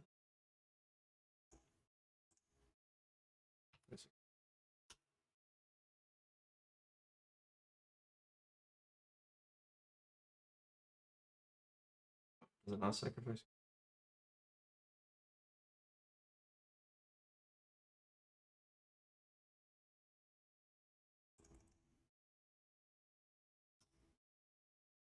Okay. I don't know how birds work. Another creature. Okay, that is the thing that I didn't search for. Maybe we go back to 2s and see if we find any more. But the it growing is dependent on your opponent's creatures dying, so it's just kind of like a thing that can sack stuff. And I think that we can do better. Uh,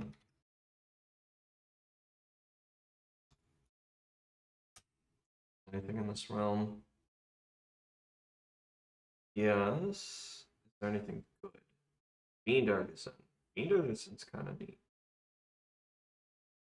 Dina is actually great stuff. Sacrificing. Yeah, that's a Dina. Fiend Artisan also gets big and or searches for things. Those aren't really what I was looking for. I was looking for this. You gotta tap and sack another creature to search for a land.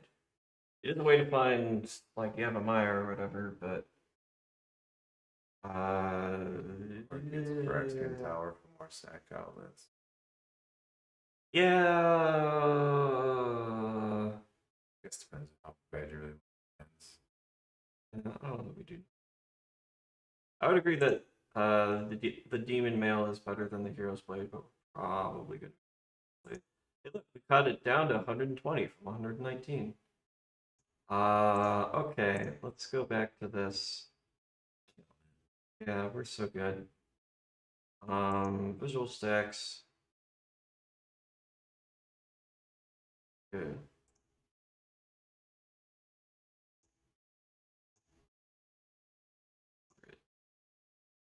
Much better. Okay. So let's go back from the top and look at them again. Lands. No, lands are fine. We need to cut lands. It's We easy solution. probably need more lands, but we're not going to because we're greedy. These are all pretty safe, I think, for the time being. I guess. Like, this card's not very good, but it is a large mutant. I think if any of them, Frank is probably the least safe out of all of them. Yeah, it has more power than mana value, though, which is kind of neat. Eldritch Aberration is actually pretty bad. It's only got 4 power anyway. We've already got the other one. But we do run a lot of reanimation, and the digging for lands was Sure do. what we were going for. So that's Oh, we got this guy. This for swamps. I don't know. The point is, I think he's redundant, and as a creature that you can put into play, it's just a 4/5. Oh, I missed the part. I guess that's. Yeah. I mean, it's a large mutant, but it's not a very large mutant. This is also kind of cutting it close, being a 5 power 6. I've seen drop, bigger. but A, I like this card, and B, it's fine. I don't know. Body that regenerates might come. Yeah, could be.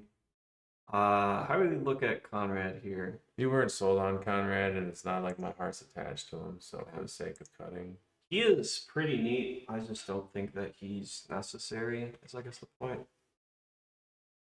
kind of like cute if you had the situation set up for it. But Yeah. Good in certain situations for sure. It destroyed me into a giant limited because someone opened it. And David did that actually. Back. Anyway. Looking at our 4 drops, we more or less decided that these are probably fine for the most part. Dread Return might not be necessary. Like, it is good.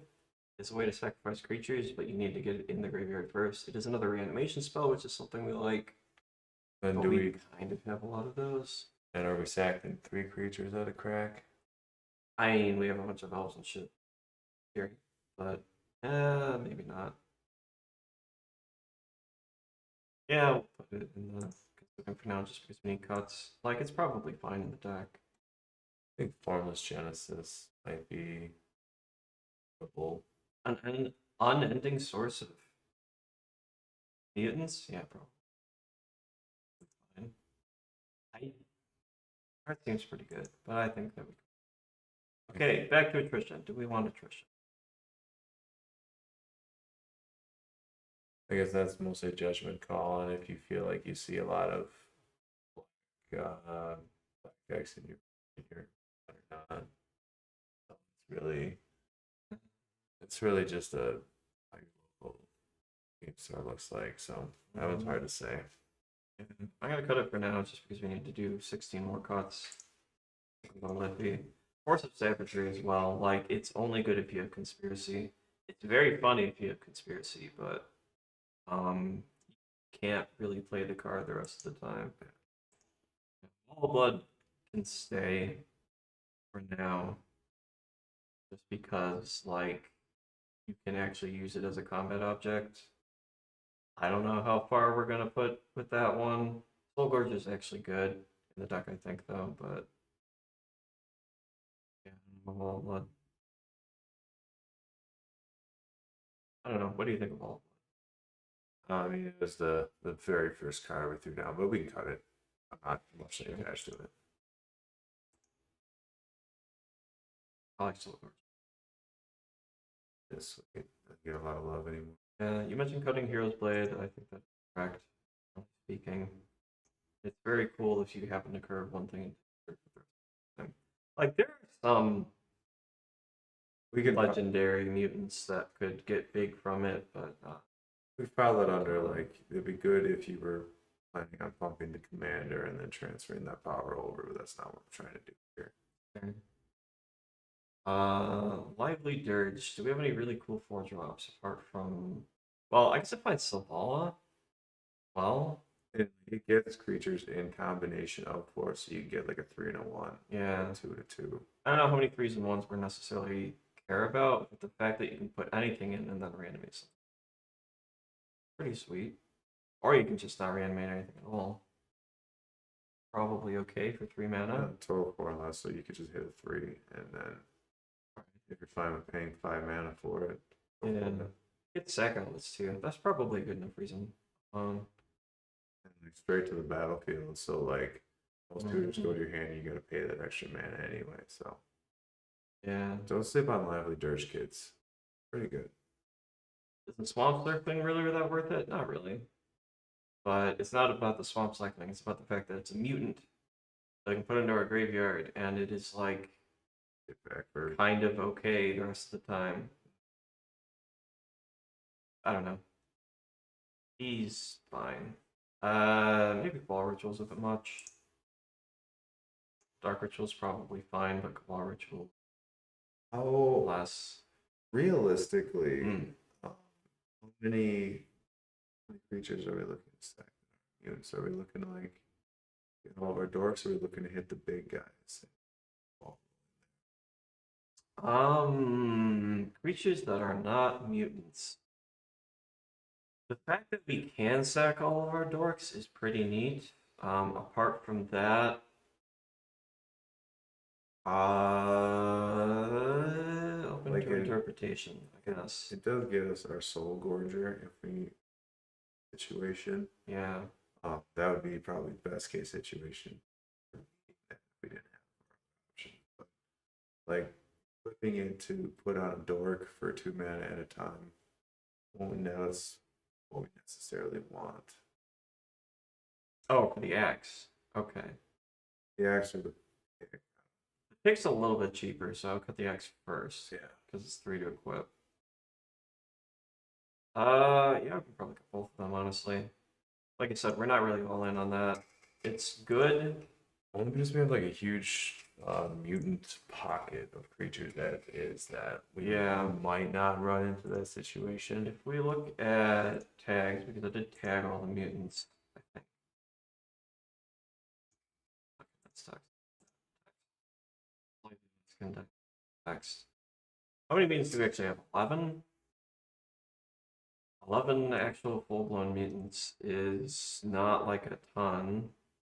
I may not have tagged some mutants. They were tagged previously. I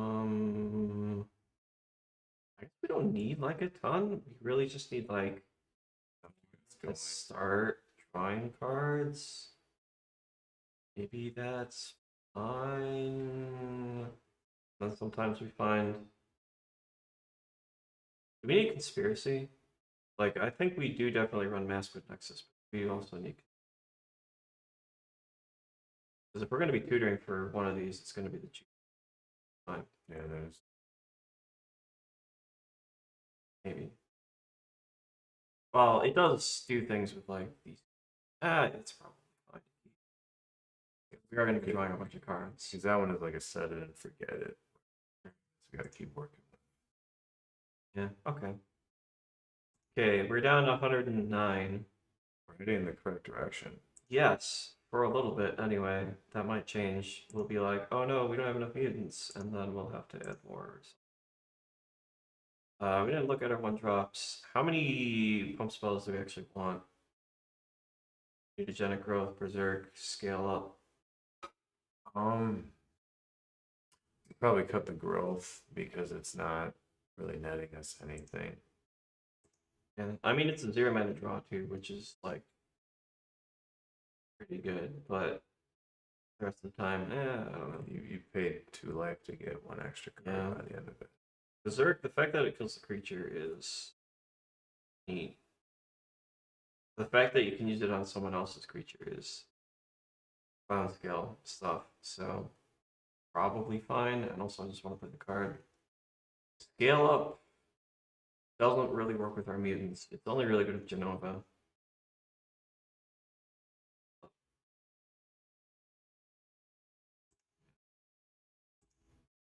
And 7.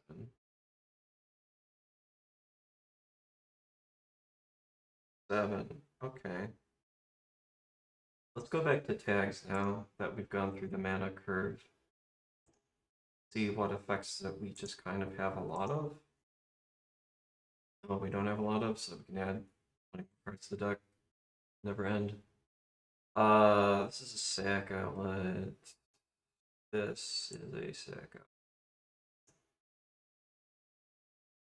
These I'm not going to tag. I should probably make a tag for like conspiracy effects, but there's 2 of them and I'm not going to bother. This one is sack outlet. Not quite. These are all over tutors. Fiend Artisan might be a little. Let's get we get this a sack outlet. It is a way to sack a creature once. It can be pretty big eventually. Is that enough?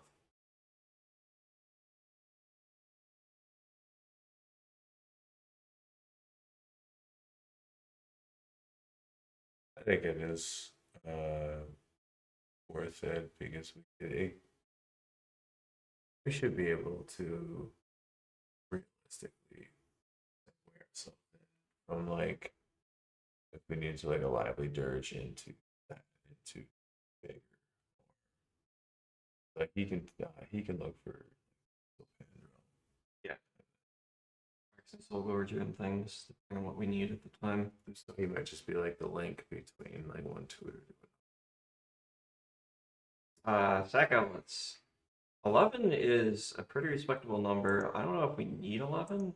Talked about Ashnod's being kind of just fluff because we cared more about the colored pips and sacrificing rather than the raw mana itself.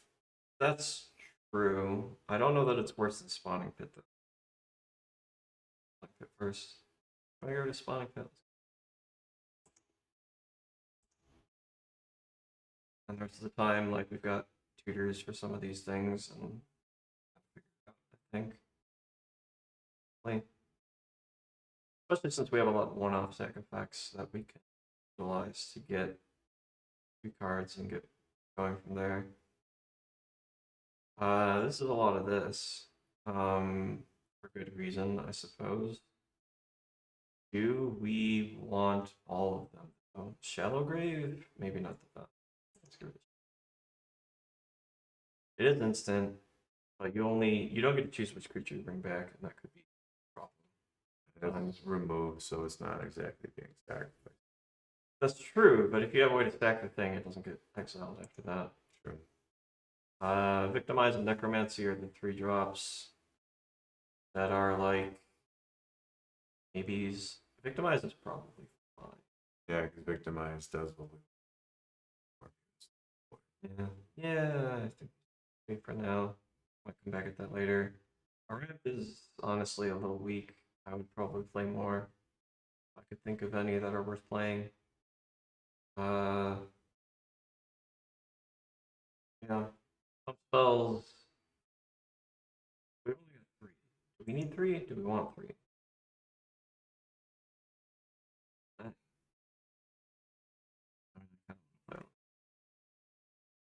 Mutants, we're not cutting any more mutants. We got too few mutants.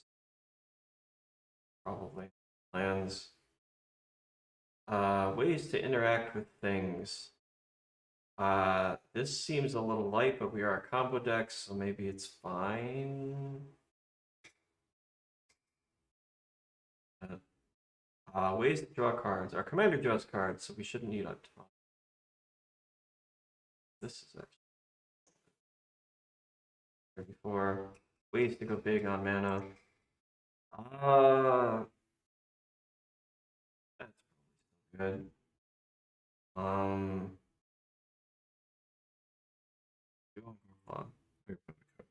Okay.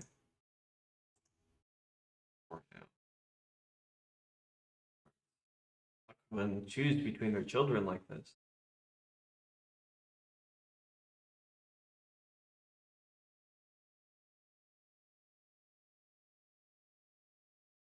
I think that we cut the because we were kind of just weakly trying to justify it. Sure. Nerdism. Do we actually want evolutionary leap? Like, fine.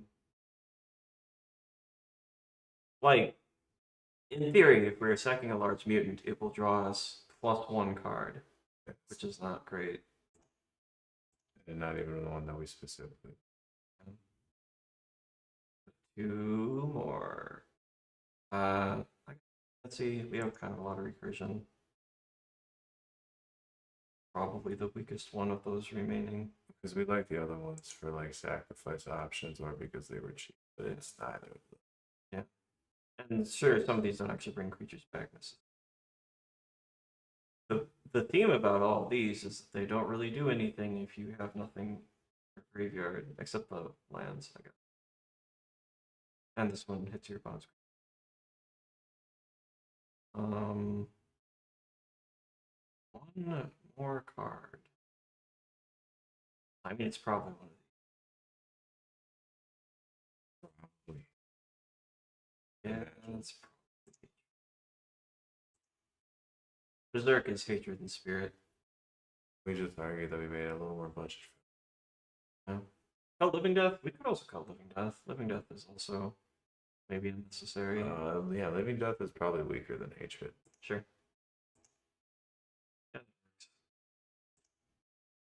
And then we get hatred. You see. It's a win-win. We love to play. All right, we're at 100 cards. Let's do a quick fish at this and see if it like does the thing if there are no other players. We just kind of want to make sure that it does literally anything before we can call it reasonable, I guess. This hand is fine. It's got a mutant, it's got a sack outlet, it's got some ramp, it's got another sack outlet, and it has lands to play them. Let's see what happens. Entomb's pretty sweet. Yavimaya is a forest. That's cool. Look, more ramp.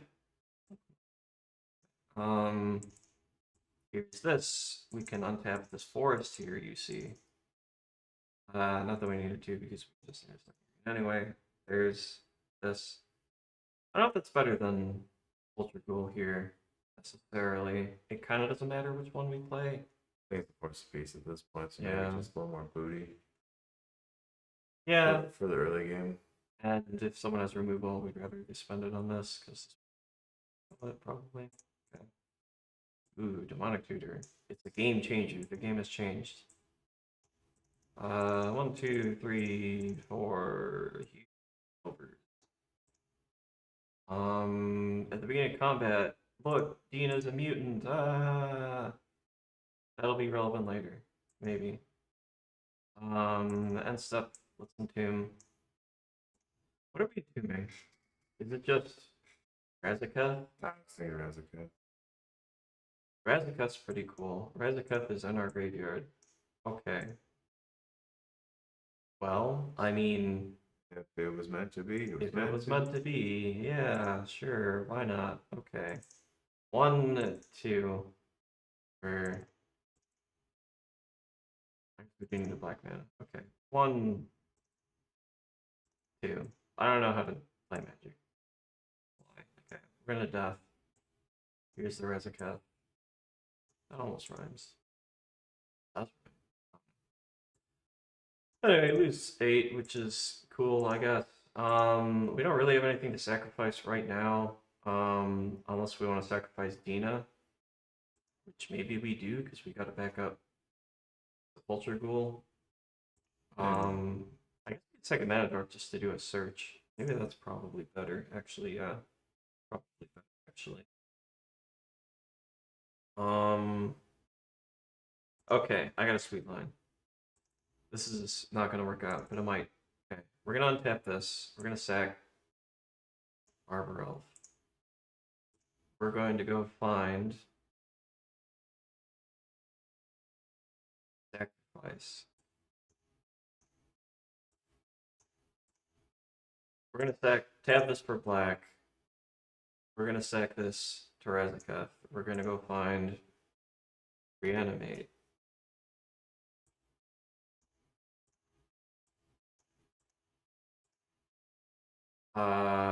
We are going to pay 1. I guess we have 1 floating.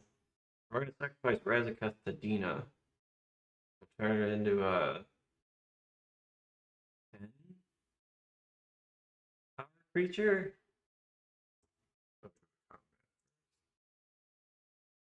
Really need to. Oh, sorry.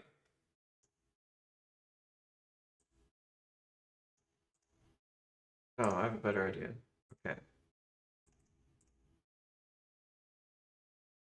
So the reason I did all that was so that we can sacrifice Razaketh to get 8 black mana. And then we can reanimate Razaketh to get it back and lose even more life, you see. If we do want to go to combat first and turn it into a 9 power creature, we can. But I don't know if that's necessary, because what we can do with our millions of black mana, I guess 7 black mana, is we can play this for 5 of it, and 2. Use 1 of it. Do we sack to Dina? I don't think we do, actually. I think we just sacrifice this. Which is a 6/6, so we will draw 6 cards. And Dina gets +6/+0 to end the turn. Well, we sack it to Razaketh, so Oh, we can go find Maskwood Nexus. We don't need Maskwood Nexus here, actually. Maybe what we actually need is victim.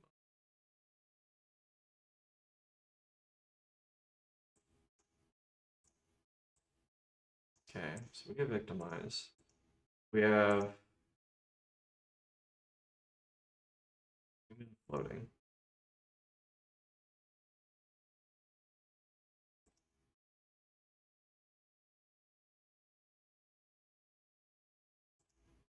Oh, this turn we didn't. Okay.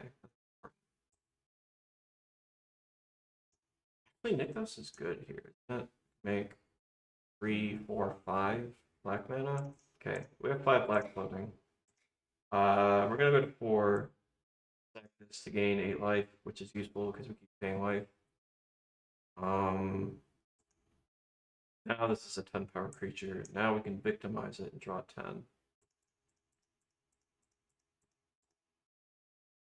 To get back these two.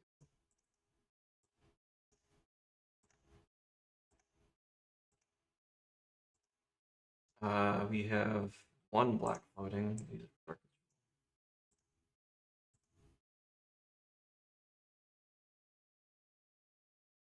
We're 1 mana short of Everest Blue. Get another mana. I don't know. Let's draw 6 cards and then tutor anything we want.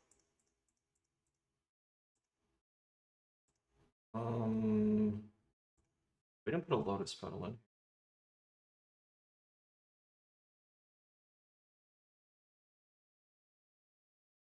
Soul Ring. Soul Ring gives us another mana. Okay. We need one of the black for Soul Ring. Green because of you have my AC. Two colorless, few black. We can put Davros Bloom into play. Now that we have Cadaverous Bloom, very easy. Lots of. We're gonna exile a couple lands.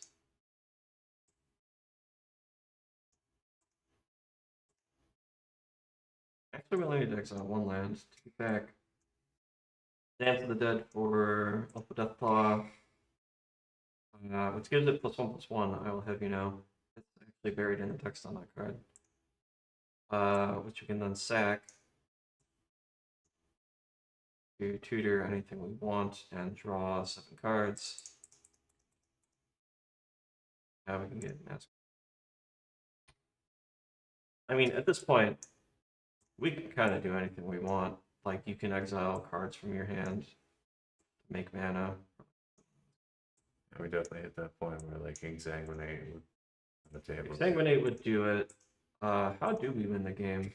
Did we ever actually decide on something to win the game? Nah, did we Okay. put Wild Beast Master in there like we said we would? No, we did Something not, like- because we're not really going to combat. We can't really get things based. Okay, so turn 4, we've managed to do basically anything we want, assuming we don't die. But we need to win the game somehow. Are we playing Exsanguinate? The card is pretty bad. Are we playing Psychosis Crawler? The card does get very large. Maybe this is actually a Psychosis Crawler deck. I know someone suggested it before. I don't normally like that card because it's not good.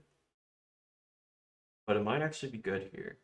Because if you are drawing a bunch of cards, it does get very large, which means that you can sack it. If you can turn into a mutant. And also, it wins the game. Yeah, maybe? I don't know. Can you think of anything better? Or do we do like a kind of repay in kind effect again? Or we've got Underrealm, Lich, we have Hatred, we have things of that nature that we compare ourselves down to bare bones pretty easy. You're not wrong. We do need to then somehow get that last point or 2 of damage across, but At that point, it's I mean, that's what black. Sir Conrad would be for, but that's right. We're not running a Agatha Soul Cauldron either. That's probably a card we should have. Oh yeah. That probably would bust the deck a little wide open. Yeah, it crossed my mind a few times. The fact that you can Agatha Soul Cauldron or Azeketh or a Seka with it. You need or different shaman or whatever.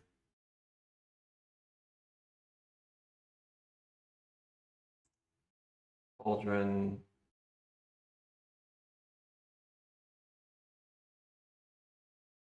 Psychosis Crawler. So the reason why I do not normally put Psychosis Crawler in decks, for those of you watching, is that it doesn't do anything. Like, if you are drawing 50 cards in a turn, you should be able to win the game some other way. And the rest of the time, it like pings your opponents for like 4 times, and then it either dies or you do, or something more happens. But in this deck, since we do just want large creatures sometimes, we turn into a mutant, it is another thing that we can sacrifice, which makes it actually a way to draw cards instead of just fatal. Like, I don't know. There, it's hanging. Okay, we need to cut 2 cards now. Again.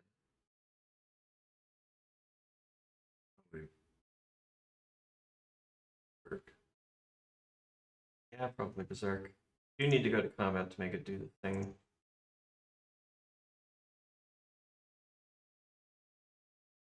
Staring at hatred. Revan's staring back. Your Silverheart also. Well, your Silverheart's a little clunky. Cut that just to keep hatred alive. Keep hate alive. Hashtag 2025. I mean, There's a song in there, probably. Right. I like the Wolf Your Silverheart. I think that it's a cool card. you can always circle back to it later for the argument's sake of getting the deck Yeah, I mean, formulated. the thing about these deck building streams, like, I don't know how long you spend building decks before we play on the channel or whatever, but I spend like a week or 2 refining and building and refining and making sure the deck actually functions most of the time. It's actually And 2 hours is not that. it's actually pretty shameful how many times I just slam a deck together and then I show up and I haven't even gone so far as the goldfish. Fair. It's actually kind of absurd that I haven't been punished more for it.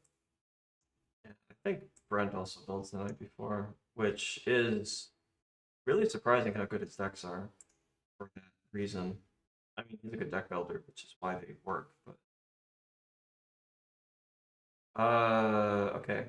We're gonna fetch Overgrown Tomb. We could Dark Ritual out literal nothing, but I think instead of that, Roots of Paradise is pretty cool. This hand is probably a keep. It doesn't really go anywhere and it has no mutants, but it has a sack outlet and it has some recursion.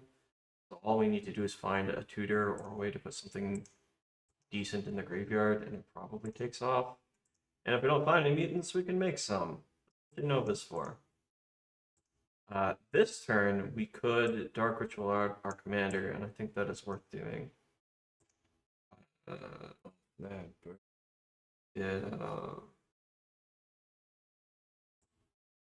Basic Forest. The Dark Ritual. This. We can either hit someone for 1 after pumping it, or we can play the Cersei. Probably better. And then pump it for 1. Probably not sack it for a card, but that might come up later. It's just a mutant. Yeah, it's just fine. Oh, look, it's a mutant. How do we get into our graveyard? I don't know yet. We'll figure it out. We'll figure it out. We do have waste discard in the. We have greater good. We have greater good. I don't know if we have a lot of waste discard. Oh well. Oh wait, we have the best way to discard it. Morph. Nailed it. Nailed it. Yes. Okay.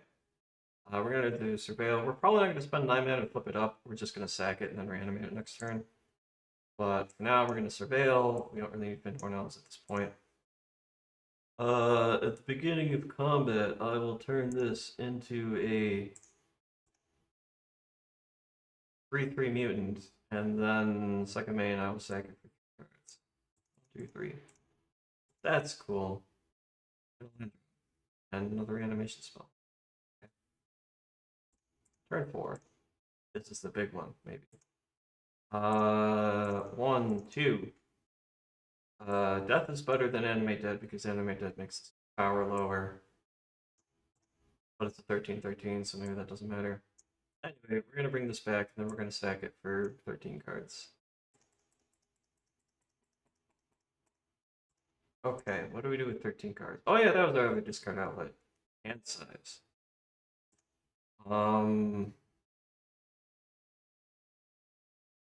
We are slightly short of getting Razaketh into,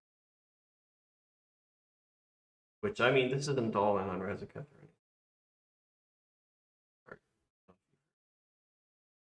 anything. That's pretty. Yeah. Victimize is very interesting. We do not have a second mutant in the graveyard right now. So we might just play something for 2 or 3 and we could Lively Dirge to set it up because we don't really have a thing to discard. Oh, I guess we have. Just play half of the lively dirt. Yeah, I was just thinking like what do we do this turn that not only puts us in the best position for next turn, but also like does little or anything. I think Silval is probably it actually. Because if we throw Silval into play, and we make it a mutant, because why not? No, we already went to combat. No, we didn't. That was last turn. Okay. We do this at the beginning of the end step. We discard most of these, not conspiracy. Land, or elves. This thing, probably keep a stack outlet and someone gets rid of one. Jerome Lich can probably go. Black Market Connection is a little slow at this point.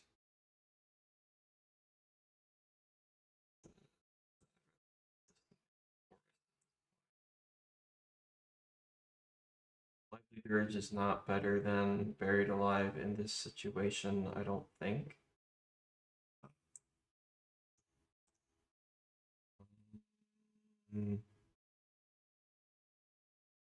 I'll contest harder.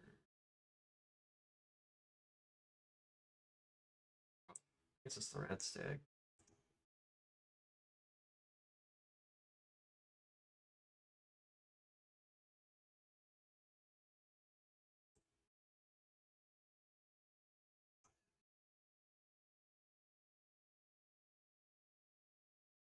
Whatever, we don't need lands. Lands are for fun. Okay. Turn 5. Hey, look. It's another second land anyway. We can, at this point, 1, 2, 3, victimize our 4 Birds of Paradise. Thank you, you've done us very well. Draw a card. And get back Crozen Cloud Scraper, and I suppose the Rad Stag? It's either the Rad Stag or the Underrealm Lich. One of those for sure. Because we've got our sack outlet, so once that thing gets evolving. Yeah, which it does immediately because this is a 13. So we do this. Make a token copy of this dork. Untap this. Matters very much. Oh, token's tapped. And then we get to Sobala for 13, which is what we were trying to set up this turn. 13 mana, we'll just call it 13. I don't want to figure that out right now. It's late. Very good. Yep. Use 4 of it for greater good. Sacrifice this to greater good. Draw We'll draw 26. 26 and then discard 3. 1, 2, 3, 4, 5, 6, 7, 8, 9, 10, 16, 17, 18, 19, 20. There's a way to you can type it in, but I am. And we drew a card off of this when the thing entered because no one else has a 13 power creature. That's neat. I like that. Okay. From here we can animate dead our Crossing Cloud Scraper, trigger some evolves, get 2 more rad stags, which is really sweet. I'm glad we put this in.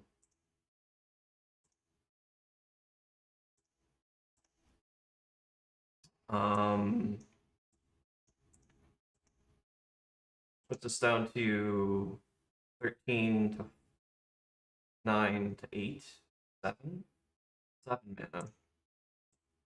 Let's go back up to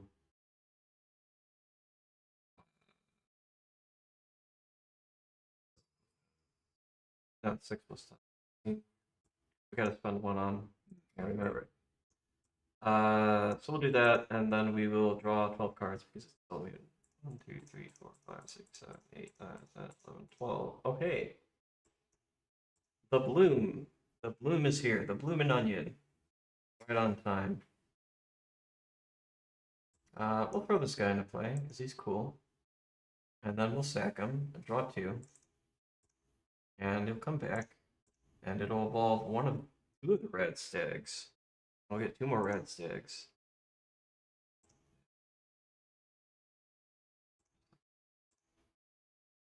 Copies. I don't know. We have Cadaverous Boom in play. We have a 13/13 we're looping. We're doing stuff. We can kind of do whatever we want. I mean, we don't have Razaketh in play yet or anything, but like, look at all these rad stags. We can have rad venison for days, probably. We want it. Eldritch Evolution. Amusingly. That's at least 4 stags. That's meat for a while. Yeah. Oh, I didn't discard the 3 cards before. Oh no. Yeah. We can do whatever we want here. I think we've reached the point. I think we proved that the deck can get itself to that point. Yeah. And it's just a matter of fine tuning how you want to win. Yeah. Yeah. I mean, Psychosis Crawler is a way to do it. It doesn't work with what's his name? Underrealm Lich very well. But it is fine. I don't know. That might take a little bit more thought, but once you get to that point, you can kind of do whatever you want. Still, that works. I think that works. I think, personally, I think if you put Shieldred in and let Shieldred charge up from just doing what the deck does until you got to Aether Flux, I think. Yeah. I think you would have Well, what you needed. First of all, Shield Riddles doesn't work with this. Second of all, if you got Aether Flux and you're doing all this spellcasting, you probably don't need the Shield Rid as well. This is mostly for the big chunks of life gain for a while you're doing what you do, and that she's got that Magic 4 CMC that like Lively Dirge likes or the Transfigure guy likes. Yep. We're gonna have to build a Flesh Rider deck on the channel at some point. Maybe that'll just be like Secret Commander deck tech. Maybe, yeah. Yeah. I think the deck's pretty sweet, honestly. Yeah. There you have it. It's a good place to start. Could need more interaction, could need better win cons, all kinds of things that you can tune. I think that we're good here. I don't think I really have anything else to say apart from if you liked the thing, do the like, subscribe, and whatever. And we have a Patreon if you want to Patreon. You can talk to us about decks on the Discord. I don't know if you're on the Discord. Probably get on the Discord. I'll probably get on the Discord. You should get on the Discord. On the I need to do. Yeah. But I will leave it there. I'll make the stack list public very shortly. It should go up on the Dinkus Dungeon page whenever Jason adds it to that. We do these theoretically every week. I try to do it consistently at this time on Saturdays. Sometimes life gets in the way, sometimes people are busy. But yeah, hopefully. So we're working hours to fine tune everything. It took a few weeks just to get my schedule opened up to come on in. So try to do it as often as we can when we can get everybody on board, like everything else, just schedules, stuff like that. Yeah, and we'll rotate people in, and maybe we'll do a 3-person stream again, although last time we did that was a little chaotic. We could get 5 people in here. Just get a room full of people. We could get a and room then full of people. One camera guy that's like, "What's your opinion? What's your Yeah, opinion?" I'll just give up halfway through. It'll be funny. Everyone else can do it. Make jokes at my expense. Matt's just fade in the back, just stressed out from the overstimulation. Matt's dying. Oh. All right. Well, if you liked it, we will see you all next time, whenever that is. Whenever, wherever, we're meant to be